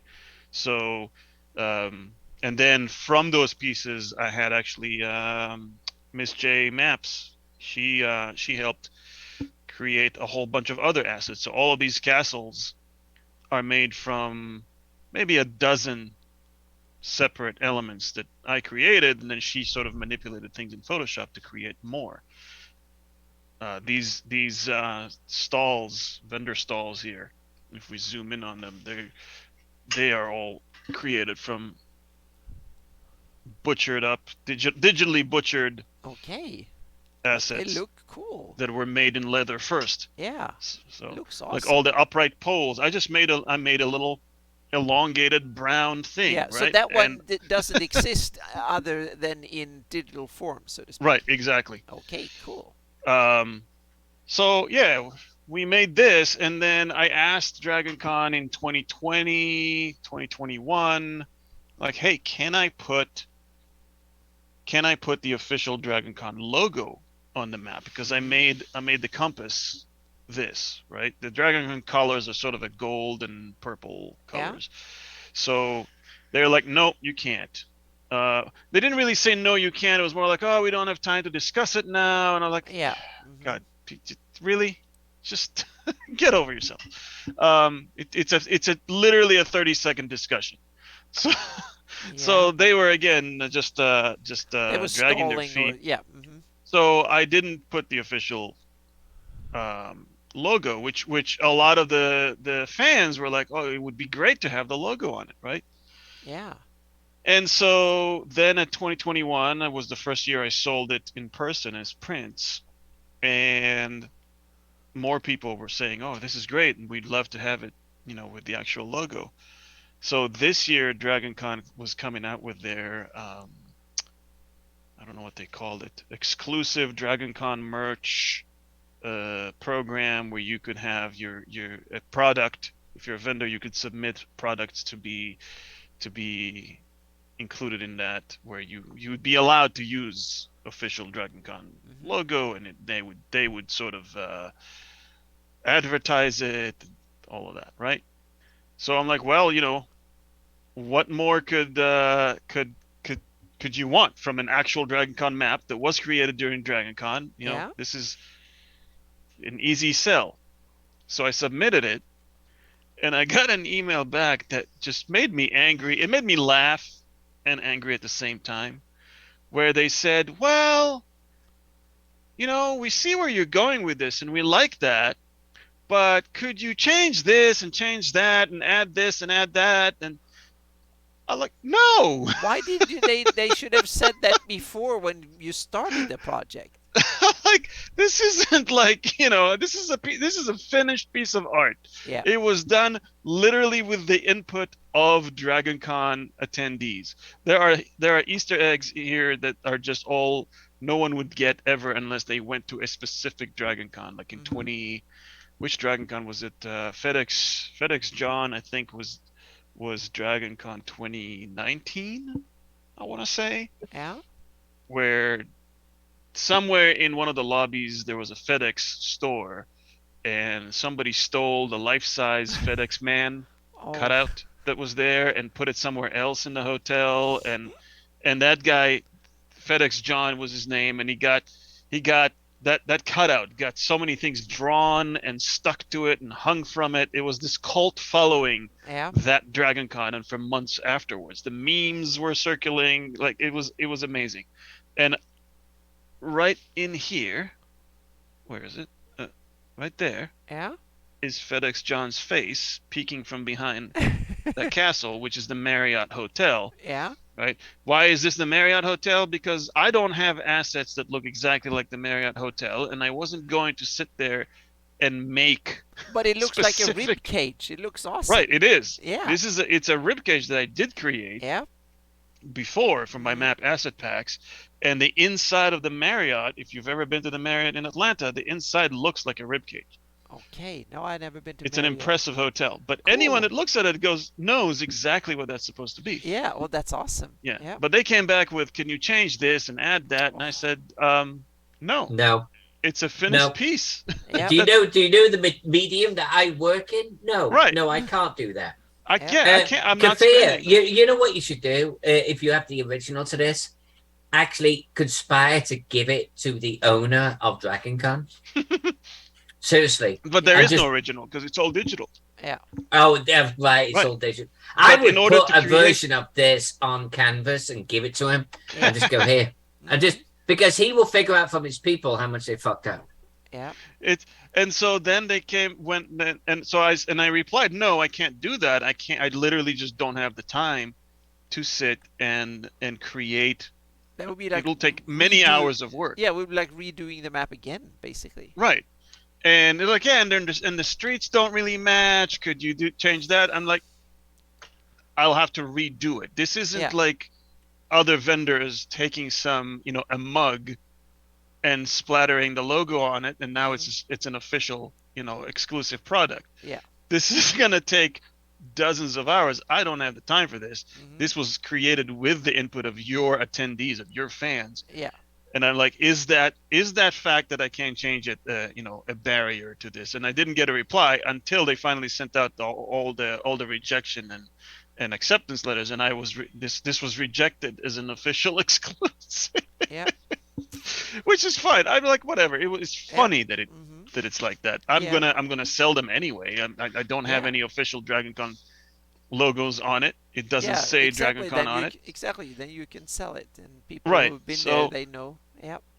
it's just ridiculous to But talk to an artist, and they know. And the person who did that is the vendor coordinator, so she should know better. So Yeah. I'm really surprised to tell an artist on a finished piece, Mhm. yeah, just could you change Yeah. the entire thing? Yep. Okay. Like, so- you want me yeah. to make you a map? Pay me the Mhm.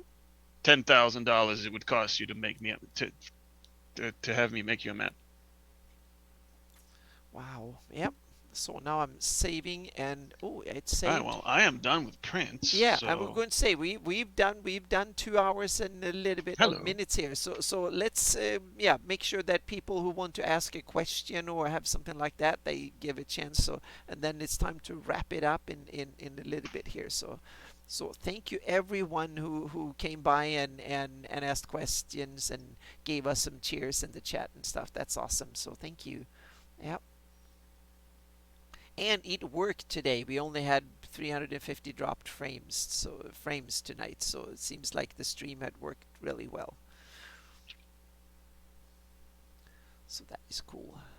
So Alyssa, have you been able to do what you set out to do? You've done lots of little cool stuff there. Oh yeah, I've gone way Yeah. beyond what I wanted to do. Oh, I that's wanted to awesome. fill in the interior of one of them, Yeah. and I've got all of that done, and I've started working on the exterior. Yeah. I've got the sprawl to the east done, Mm-hmm.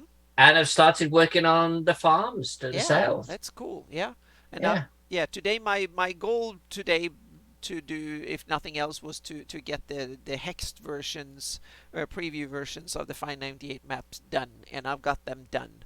But I can't sync them to Dropbox until after the stream because can't have that because that would kill off my bandwidth completely. So that's therefore I have to wait. So that will be something I will post on Patreon tomorrow. And then I'll get to work on other stuff too. So, and then there will be the Lord Gusumba special game tomorrow night at 4 p.m. Eastern, if I remember correctly. And with Ed Greenwood and Tony Winslow Brill and Eric Mengi and really cool people. And there's Mark Meyer, I think his name. He's a special guest on the game. and so on. So it will be a lot of fun. Those games are usually a lot of fun. So that will be tomorrow, and then I'll come back, and there will be a Lord Gesumba on Sunday, a Gabin again, and we will be back. I will be back next week, and we'll see if we get all three of us or not next week. But since it seems to be, the stream seems to be working, so I will definitely try my best to be here next Friday too. So thank you everyone, and if you have more questions and stuff, reach out to me on Facebook or Twitter or something, or save your question for next week, so to speak. I'm going to post my links to my Patreon and stuff like that in chat here, so you have to my website and stuff like that. And the YouTube channel, there are previous episodes of and other stuff is there too. So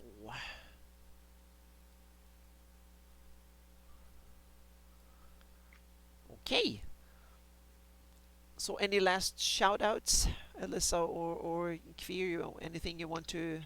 Nothing from me. Okay. No, thank you very much. It's been fun. I got some work done. Okay. Yep. So see you next week. Or See ya. tomorrow. Yeah.